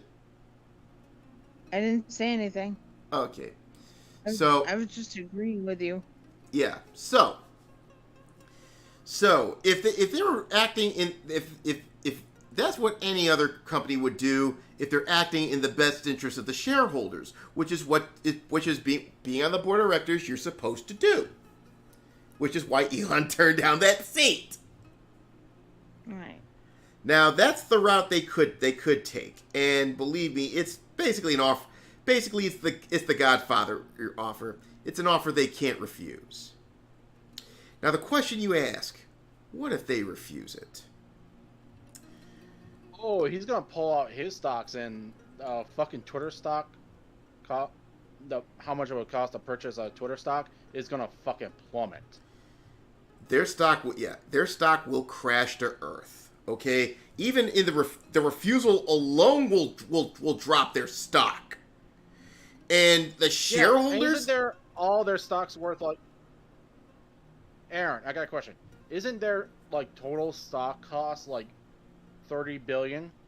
This guy's offering like he's 13 billion above that. Yeah, that's almost half. He's overpricing. He's overpricing. This is basically an offer that the share. I think this was designed so the shareholders can put pressure on them. So basically say, take the damn deal.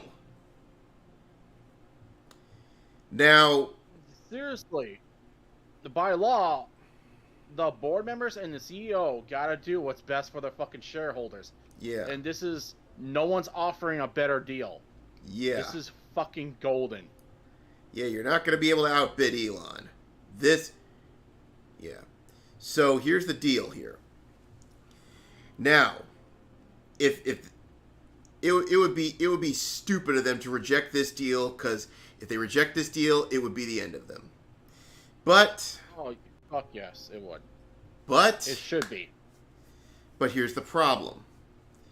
You are not dealing with sane individuals. You are dealing with despots, or wannabe despots. Say you're a despot, okay? And someone offers you, listen, I'm going to offer you this money, but you will no longer have control of the narrative. Do you think that despot would give that up? No. Of course not. And it's got to the point where now even I believe Vanguard he bumped up bought more shares, and now they're the top shareholder in the company by like, was it 10.6 now? This shows me two things. One, the government's trying to out as the federal government is trying to outbid them. Trying to fuck over you. Because the last thing the Biden administration needs is actual a free Twitter. As big as a free Twitter. A free Twitter would be bad for them by a long shot. It'd be worse than Trump beating them in 2024, in my opinion. And because of that, yeah. And also Elon, he's far more likable than Trump is. Yeah. I mean, don't get me Maybe wrong. He should run. I always liked it, Trump. But here's the thing with Elon, though. He would run, but the problem is, not a natural-born citizen. Oh, that's right. He's South African. Can't do that. Right. A lot of people wanted Schwarzenegger to run, and he can't either. Mm-hmm. Now, so let's say they refuse, which is pretty much what a lot of people are saying, because again, the board of directors, they're not sane people. This means, by that alone, the shareholders would be in revolt. Okay? And it would be a hostile takeover. Yes. Because I guarantee you, Elon Musk has got some of those shareholders on speed dial. Right. And the minute I was gonna give you a whole shit ton of money, and then your board and CEO is like, no, we don't care about you. What are you planning to do about that, man?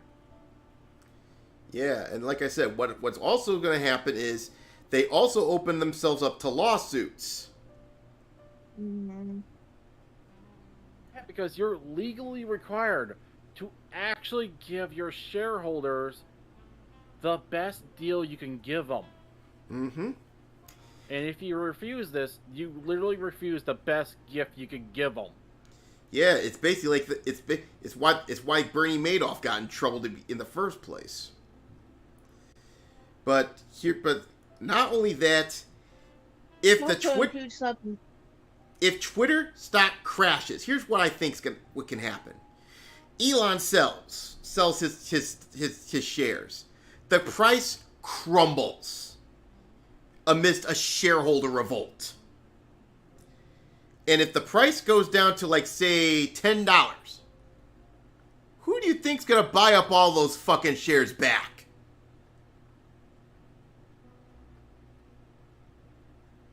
I think Elon would probably buy it all.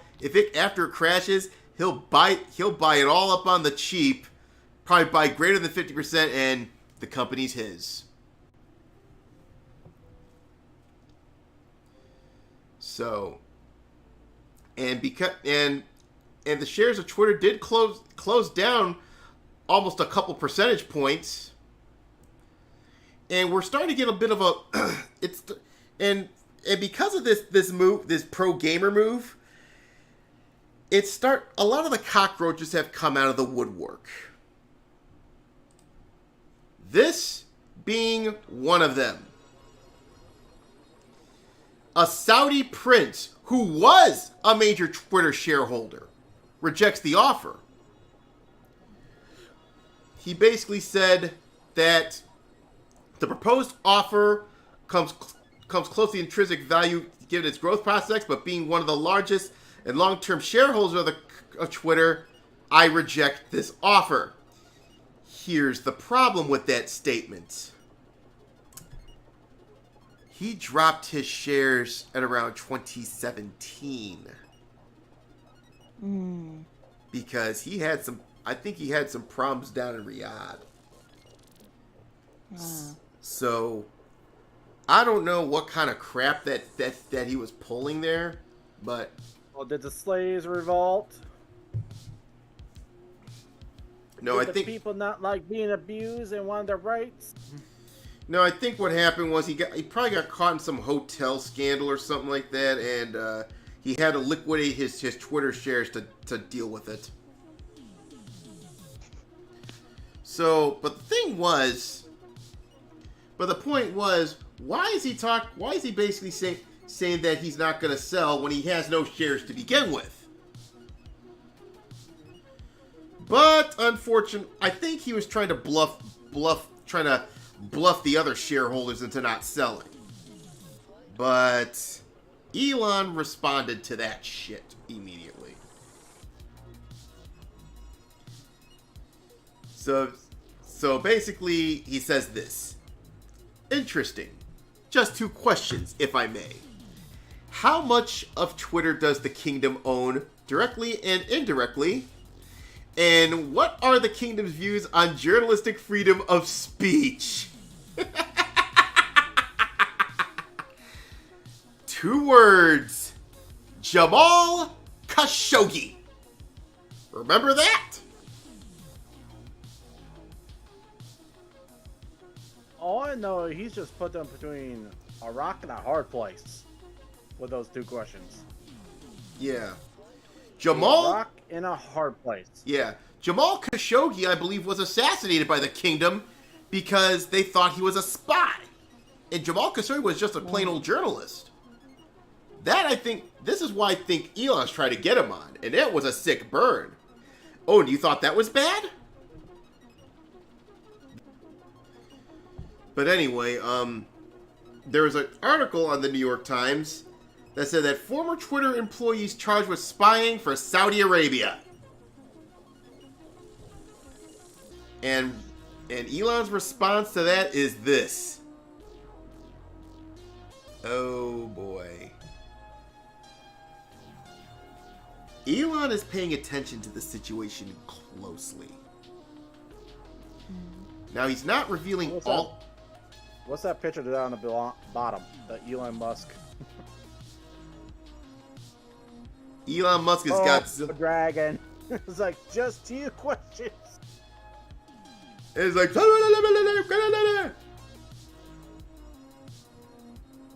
yeah. Oh no, that's not a dragon. That's Godzilla. That's Godzilla. He's blowing up to Saudi Arabians. Yeah, I've noticed that Prince. Blind. I know that Prince shut his mouth after he asked those questions. But it shows that you're fucked, Saudi Prince. This shows there's a lot of freaking cockroaches that are involved in trying to keep Twitter into this so-called echo chamber that they could use it to control they're narratives. breaking apart right there. Yes. Aaron, you are breaking apart right there. Oh my god. But anyway. But as you can see here, yeah. This goes on because Elon Musk responded to, I believe, Nick Short, who basically said that if the board of directors at Twitter reject the offer made by Elon Musk, then wouldn't the board be acting in direct opposition to the financial interests of their shareholders, just like we were talking about? Elon responds, absolutely. It would be utterly indefensible not to put this offer to a shareholder vote. They own the company, not the board of directors. So basically what he's saying, by law, the shareholders have say, not the board. Exactly. So the board, yeah, I think... we got a Saudi Prince that says no, but I don't even know how many shares he has. He's got none.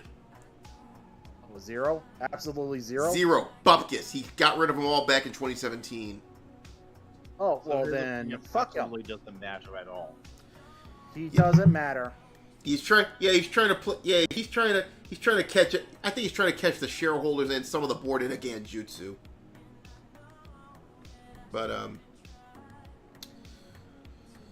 But he did run a poll to talk about those said shares. I'm going to refresh it because I want to get an accurate poll here. Now with 15 hours left, about that poll. I voted yes. Same here. Now with nearly 2 million votes and 15 hours left, he asked, taking Twitter private at $54.20 should be up to the shareholders, not to the vote, and by a whopping 84-16, yes. Yes, they own the company. By law, the board. Yeah, the board ain't gonna matter here. Now, what the board thinks, shareholders. Yeah, and Mike Cernovich asked this question: why is Saudi Arabia so obsessed with blocking the deal, and why is the regime media covering this up? And Musk responds, "Good question." And of course, there's also speculation that the SEC might try to run and the DOJ might try to run interference. This is going to be a very bad mood for Brandon because it shows their ass. But then again, they probably think that they've won. I think that's the problem with these people right now. They think they've won the game. They control America for time immemorial. They'll have their 1,000-year woke utopia. But the problem here is they're like any Bond villain. Like I said, I hope he succeeds so he can snatch it away from them, and they get their fucking heads back into reality. Because let's put it this way: because these guys that run Twitter and Brandon, they're acting like Bond villains. Basically telling them your entire fucking plan and thinking that you're close to winning, but the problem here is if you tell James Bond your entire plan, and even though you're pretty close to winning, he still can screw you over. If you're a Bond villain, don't tell Bond anything, just shoot him in the head. Yeah, it was funny that in Austin Powers, it seems someone read up on it when Scott Evil basically says, "Why don't you just get a gun and shoot him?" But Scott was always smarter than his father. Let's just be real. Exactly.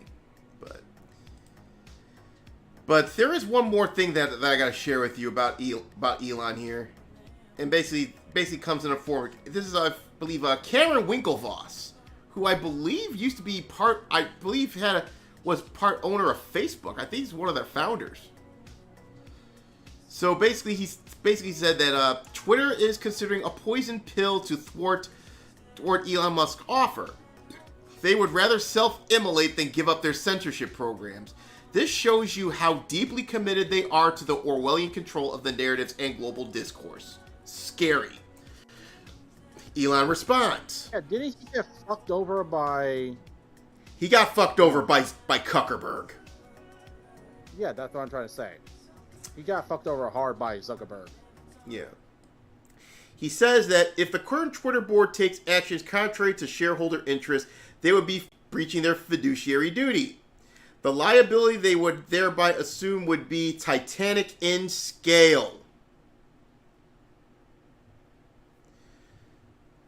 So, what have we learned from all this right now?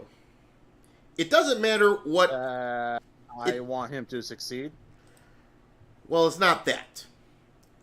Despite all the planning of all the stupid bullshit that mainstream media, the Brandon administration, or should I just say basically the Obama administration at this point, because let's face it, we already know who the puppet is. I mean, come on, who do you think everybody gravitated to the room during that meeting, remember? Jesus. Well, they all went for Obama. Exactly. They were shaking his hands. They weren't shaking Brandon's hand. They pretty much ditched his ass in the dark.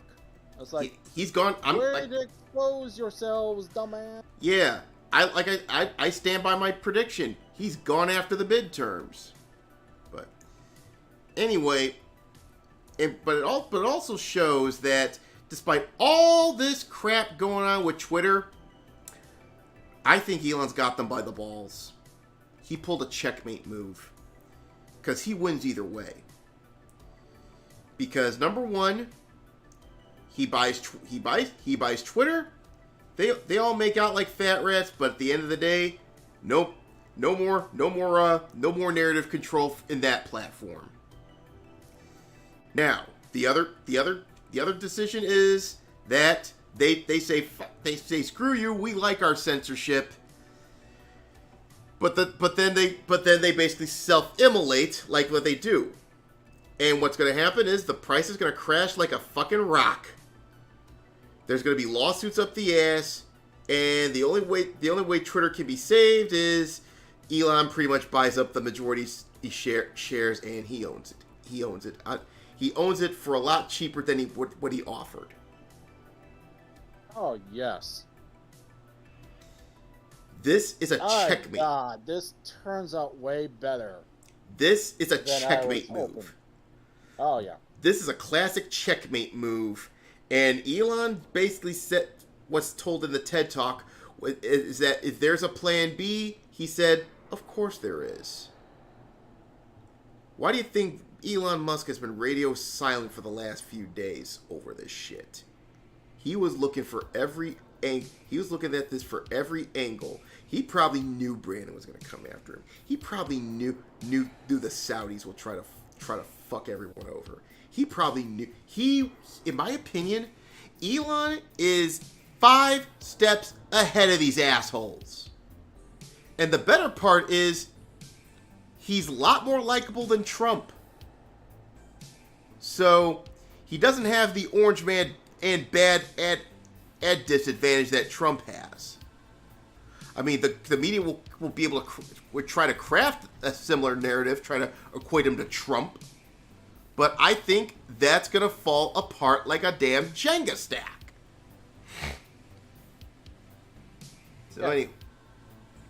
You know, Trump doesn't even deserve the orange man bad rants and reputation. The only reason... He's a pretty damn good president. Yeah. The only reason it stuck was Trump talked a lot of shit. That's the only reason it stuck. I hate to bring it up, Darren, but there was a lot of people that deserve a lot of shit. Again, I'm one of those that says, hey, I appreciate him talking shit about these scumbags. But like I said, one could say, well, it does him disservice. He's not presidential. 2 words: Theodore Roosevelt. That motherfucker. I have a rant for those motherfuckers that go, well, it's not very presidential. I'm like, you know what's really not presidential? You pay almost 3 times the amount of money for gas. You paying extra fucking money for fucking food that a year ago was half the price. You fucking suffering all the time versus, oh, here's a mean tweet that you could just safely fucking ignore. Personally, if given the choice, I take the mean tweets. Yeah, at least the I mean think tweets. it's less burdensome on my life. Yeah, in matter of fact, they made me laugh. Yeah, but yeah, which is why I voted for him. And I voted Trump for 2016. I voted Republican for midterms at 2018. I voted Trump again for 2020. And guess what I'm doing for 2022? Voting in fucking R's. Yeah, yeah, looks like your state might kick out a Karen. I hope so. Well, now, yeah, there's some honk bullshit going on in Michigan. Yeah, I hope the souls of the elderly people go after her. Oh yeah, just like at the end of Ghost. Anyway, now that we got all this shit out the way, let's get this salt in, shall we? Woo! The salt mines have exploded. Play that clip. Oh yes, indeed. Oh damn! Let me get this. All right, here you go. Hold on a second. What the fuck is going on here? Seems my soundboard fucked up. Hold on. Let me recalibrate it. Okay. All right, here we go. Down here, salt is a way of life. Obviously, the environment down here is all salt. The ceiling's salt, the floor is salt, the walls are salt, and to an extent, the air is salt. And you breathe that in, and you can constantly taste the salt. And we have a bumper crop of salt here for you. That feels so good to finally hear that, because you've been playing those soundboards. Yeah. Ever since the initial fuck up, and yeah, I couldn't hear a damn thing. Yeah, I think that's probably. But considering all this salt that's happened, I think something else is more apropos. I think we have to press the alarm button. And Justine, are you still here?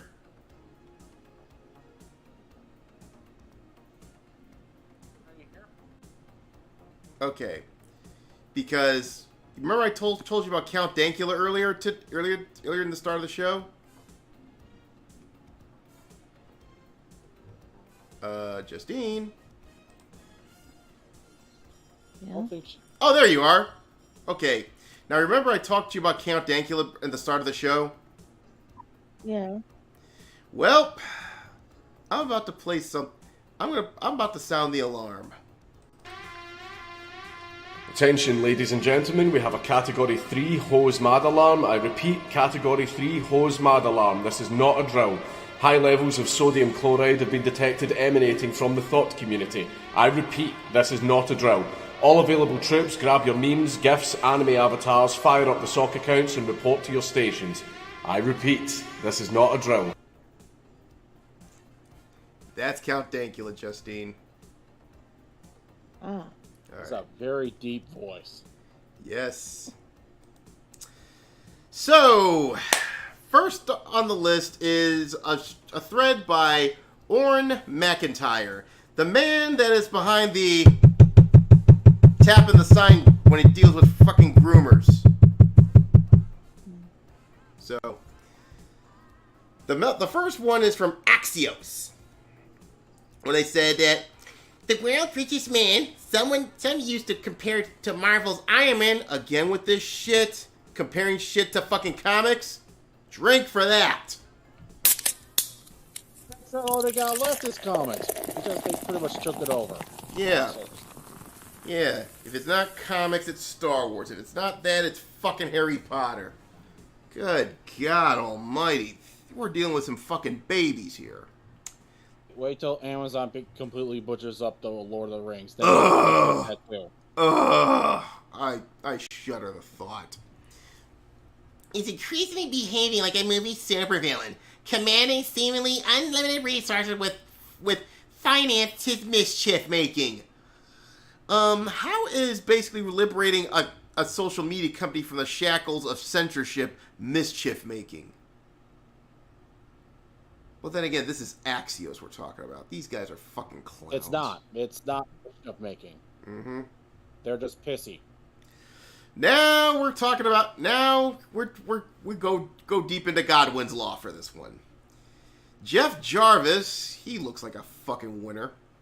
He basically said, "Today on Twitter feels like the last evening in a Berlin nightclub at the twilight of Weimar, Germany."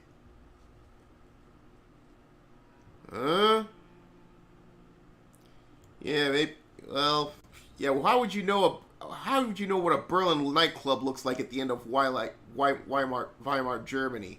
That's like what at the. That's what like what, the early 30s, huh? Yeah, well, I'm reading David Levitt from PAX East, and he's like, if Elon Musk successfully purchases Twitter, it could result in World War III and the destruction of our planet. Okay. I bet you, okay. Out there. Okay, Davey. Then if that's the case, then what do you call your support of the whole Ukraine-Russia bullshit going on here, huh?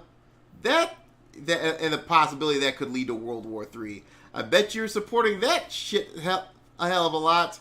Of course, I don't see his fucking Ukraine flag on there, but yeah. Well, he probably supports it because, look, he's from PAX. Oh, yeah. Martina? Drink for that shit. Nah, in this case, I think Martina has a question for this idiot. Are you retarded? I'm asking, like, seriously, are you clinically retarded? Do you collect public funds for retardation? Do you? By the way, a little side note, speaking of Martina, the coloring and inking has been done. It's been sent to the letterer, and it's going to go to print. So we're talking maybe a couple weeks, 3 at the most. But then again, the struggle is so close to ending. Yes. So Martina, if you're listening, congratulations, dear. You're about to cross. And good luck. Yeah, we're about to. You see that checkered You'll flag? need it. That checkered flag's in the horizon, and I can't wait to check out I can't wait to check it out, man. Can't wait to check it out, dear. Definitely. And by the way, she is doing live streams again as well. So. Yes, I heard about that too. Yeah. So after I take care of the car situation and shoot my next trailer for Ronin, don't be surprised if you find me on her channel pretty soon. Anyway, getting back on point here. Did you get on our channel? What's Can up? I be invited? You writing anything? You got a point there. So no. Well, maybe after you do your digital ghost stories thing, maybe I'll shop it to Martina, see if she likes it. I think she'll get a kick out of it. She's sort of like she's into that sort of shit. If you think about it. Anyway. Then the next one is from the Washington Compost, where it basically said, That Musk's appointment to Twitter's board shows that we need regulation of social media platforms to prevent rich people from controlling our channels of communication. What, as opposed to Vanguard? Saudi princes? Huh? Fucking BlackRock? Just got whiplash from that because the Washington Post is completely bought up. Owned by Jeff Bezos. So, Caecilius. Yep. Caecilius, I think you have something to add here. Hypocrite! Thank you. And you know what? This is double hypocrisy, so... Hypocrite! Thank you. Seriously. What the fuck, Washington Post? You have no right to make that statement. Yeah, really. You are bought out by Jeff Bezos. Mm-hmm. You got no room to talk. Have all the seats, touch all the grass. So, Pam Keith Esquire, she goes, Dear Elon, fuck off! Your ego is way bigger than your judgment, and your money doesn't make you a decent leader of a damn thing. You run a racist company, citation needed, and I will never let my words drive your bottom line. I'll do me all you can to convince liberals not to buy your shit. So no more Teslas? Okay, that's fine. So basically... we go back to the gas guzzlers. Well, yeah, well, that's going to be pretty hard to seeing that they're... Well, then again, they probably don't want anyone else driving cars. Yeah, let them eat... Yeah, $50,000 for a fucking electric car. You gonna pay for it? If not, shut up. Yeah, Elon Musk himself pretty much said, yeah, Americans are not ready for electric cars yet. Exactly. So is the rest of the world. They're not ready for electric cars yet. Mm-hmm. Now, another one is Lila Sturgis. Basically says, anyone needs Twitter, but it seems that given that it's mass space, it will completely uninhabitable for trans people and a lot of other people. Now, this is similar to if Trump gets elected, I'm moving to Canada bullshit. Do they ever move to Canada? Of course not. I wish they had. Yeah. I mean, shit, they deserve that. I mean, if it's so, it'd probably be a worse place than it already is. Yeah, really. And, oh god, our old friend Moonrocks. Drink. So Moonrocks goes, the reason Trump's social gap and all these right-wing platforms have failed is smart people don't want to spend our time there. Psst, that's doubtful. If Musk buys Twitter, dismantles everything the trust and safety team has done, many of us will go elsewhere. It will only destroy Twitter. Here's the problem with that. Okay? You be in the same boat as Parler, Getter, or Gab and Truth Social. Trying to make a political alternative and you turn it into a complete echo chamber. So, you're basically running away from the Parler would have fucking succeeded. Parler would have fucking succeeded if it wasn't for the fact that Google and Apple basically fucking kicked them to the curb. Yeah, if one thing, if let's see here, if Andrew Torba was for all his problems, he was smart about one thing, that you don't use your enemies your enemies' equipment to build your platform. Yes. Yeah, Parler fucked up there by buying all those Amazon servers. That was dumb too. Yeah. I mean, Andrew Torba, he on a technical level, he's pretty smart. The only problem is the guy's got the bad case of trad cuckery. He's a hypocrite. Exactly. And I don't understand why some people think he's pro free speech when he's not. Basically, he's only free speech. He's a trad cuck. Yeah, if you're a hardcore Christian or traditionalist, he's your man. He will let you talk all day. Yeah. But the moment you do anime or hentai, bye-bye. No. Into the shadow realm you go. Yep. Yeah. So Moonrax continues, right-wing lunatics may despise us, but the standards of civility... Press X on that one. We expect, but the truth is, their social media networks fail without us. You're about to find out the reverse is also true. So if Elon comes in possession of Twitter, you're gonna be in that same situation. Okay? So don't be patting yourselves on the back.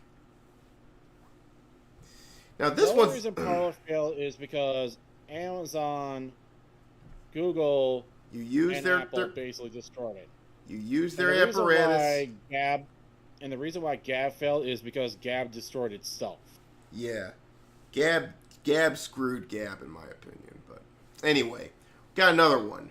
This one by Max Boot. This fucking warmongering piece of garbage. And it got a lot of responses. Even Tulsi Gabbard responded to this. He said, "You want me to read that?" Go ahead. I am frightened by the impact of society and politics for Elon Musk acquires Twitter. He seemed to believe that on social media anything goes. For democracy to survive, we need more decent moderation, not less. More content moderation, but here's the thing. This is one of the same guys that is trying. The thing is, he's a neocon. He's a warmongering piece of shit.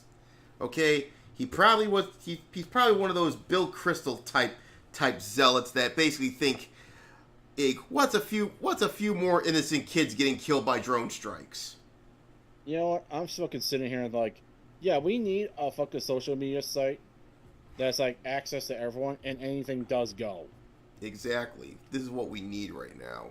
Not this Truth Social shit. None of this echo chamber shit. All right, where lewd cosplayers can post their shit, their nudes. I don't care. Just there's one. If you're a Christianist or a hardcore Christian, there's always the block feature. Exactly. Now, the only thing that I don't think that would be doing anything is legitimate death threats towards figures. Anything that is credible, I should say. Gotta be credible. Of course. If it's legitimate death threats, yeah. And likewise, if you're a fucking SJW and got offended because I made some spicy tweets, there's always the block feature too. Yeah, block and get the fuck out of there. And also, what I say they shouldn't allow hardcore porn. I'm not talking about softcore porn. I'm talking about anything going into pure degeneracy. That means bondage or any weird shit like that. Just basically saying, basically. So you're okay with like vanilla porn? I'm okay with showing your bare tits. I'm okay with showing your bare ass. Maybe a snatch pic or two if it's tasteful. But anything that is just too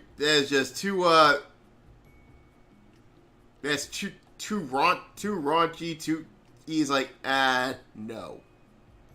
Well, they can always make a separate site for that. Yeah, exactly. Like I said, they should Pornhub.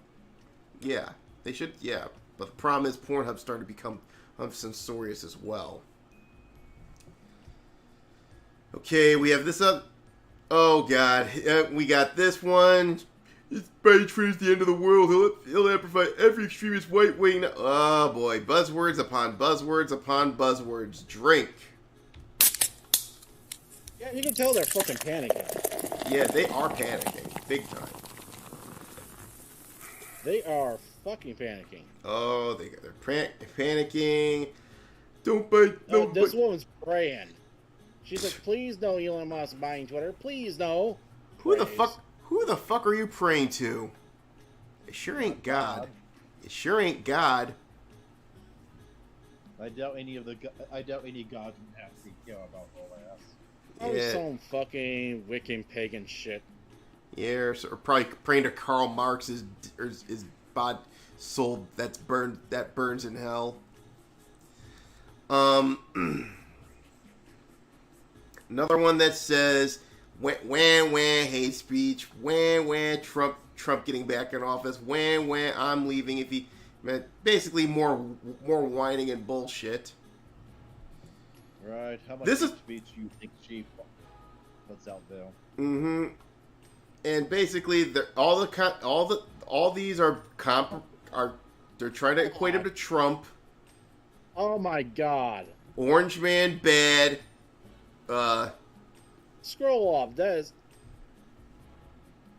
this guy, Matthew Rosa. If Elon Musk allows Trump back on Twitter, it will be the death blow to the free world. Trump's big lie will spread like a virus.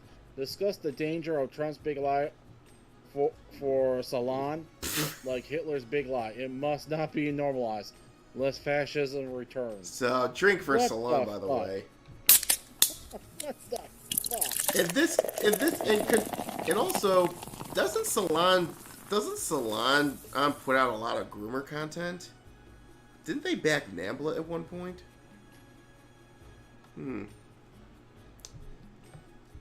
So basically, more salt, more. I'll leave Twitter if Elon buys the company. This could be the end of content moderation and platform descending into disinformation and far-right extremism. Oh God, they are panicking. They are fucking panicking. And you think that? Yeah, and Carol Walk pretty much puts it right there. I'm going to leave Twitter if Elon Musk takes over is the new, I'm going to move to Canada if Trump wins. Well, it's not a lie. It's really the fucking truth. Mm-hmm. That's the only actual liberal on this thing. I say to you people are crazy. Oh, yeah. Now, Data Racer, I think, compiled a few more of them. So it's some of the same shit that we saw in Orange's thread. But of course, we see another one. Occupy Democrats, another one of those share blue who shill accounts. Yeah, the government shut down the last Occupy. Well, these guys are just clowns. And then, of course, Max Bruce... you know what they used to shut down the last Occupy?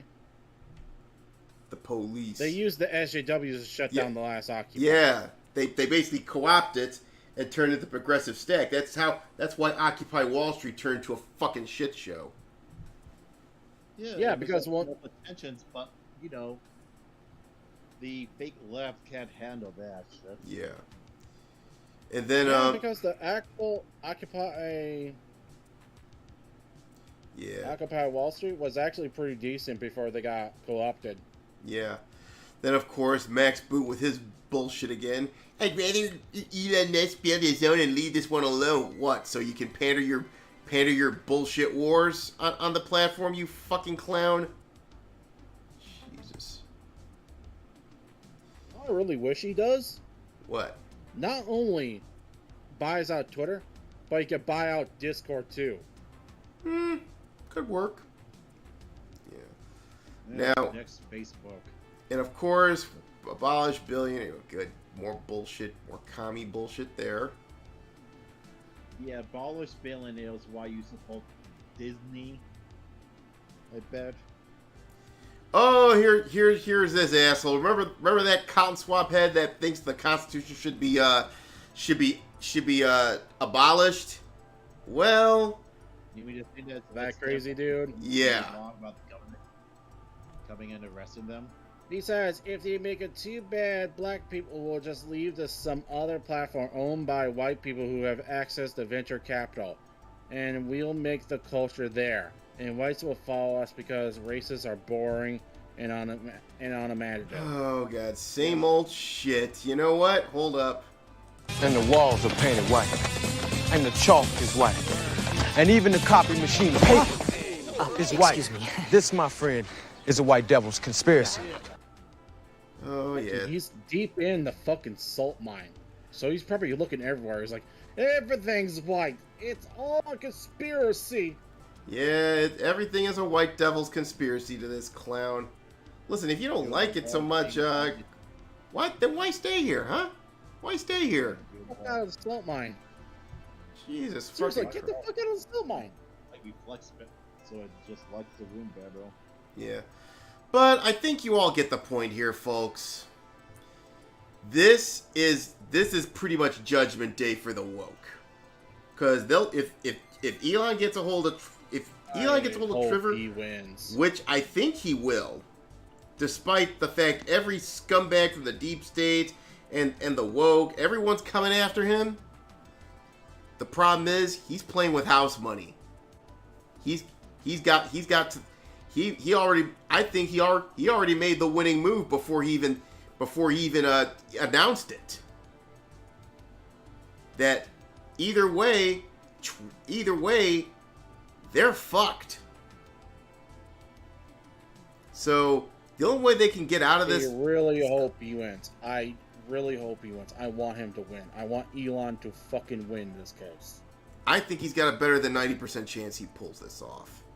Either by the shareholders saying we're selling, or basically burning down, crashing the stock prices to the point where the only thing that saves it is Elon buying up all the shares. Either way, yes, that is the real question. Are they gonna fucking take the L gracefully and leave with a whole lot of pocket change, or are they gonna fucking burn everything down and then die with it? Yeah, because either way they're not gonna win. Either way they are screwed. So, but whew, I made a good call. All gutting the second half of the show because we are running almost 3 hours here, folks. So I think this is a perfect opportunity to close the show here. Well, anyway, so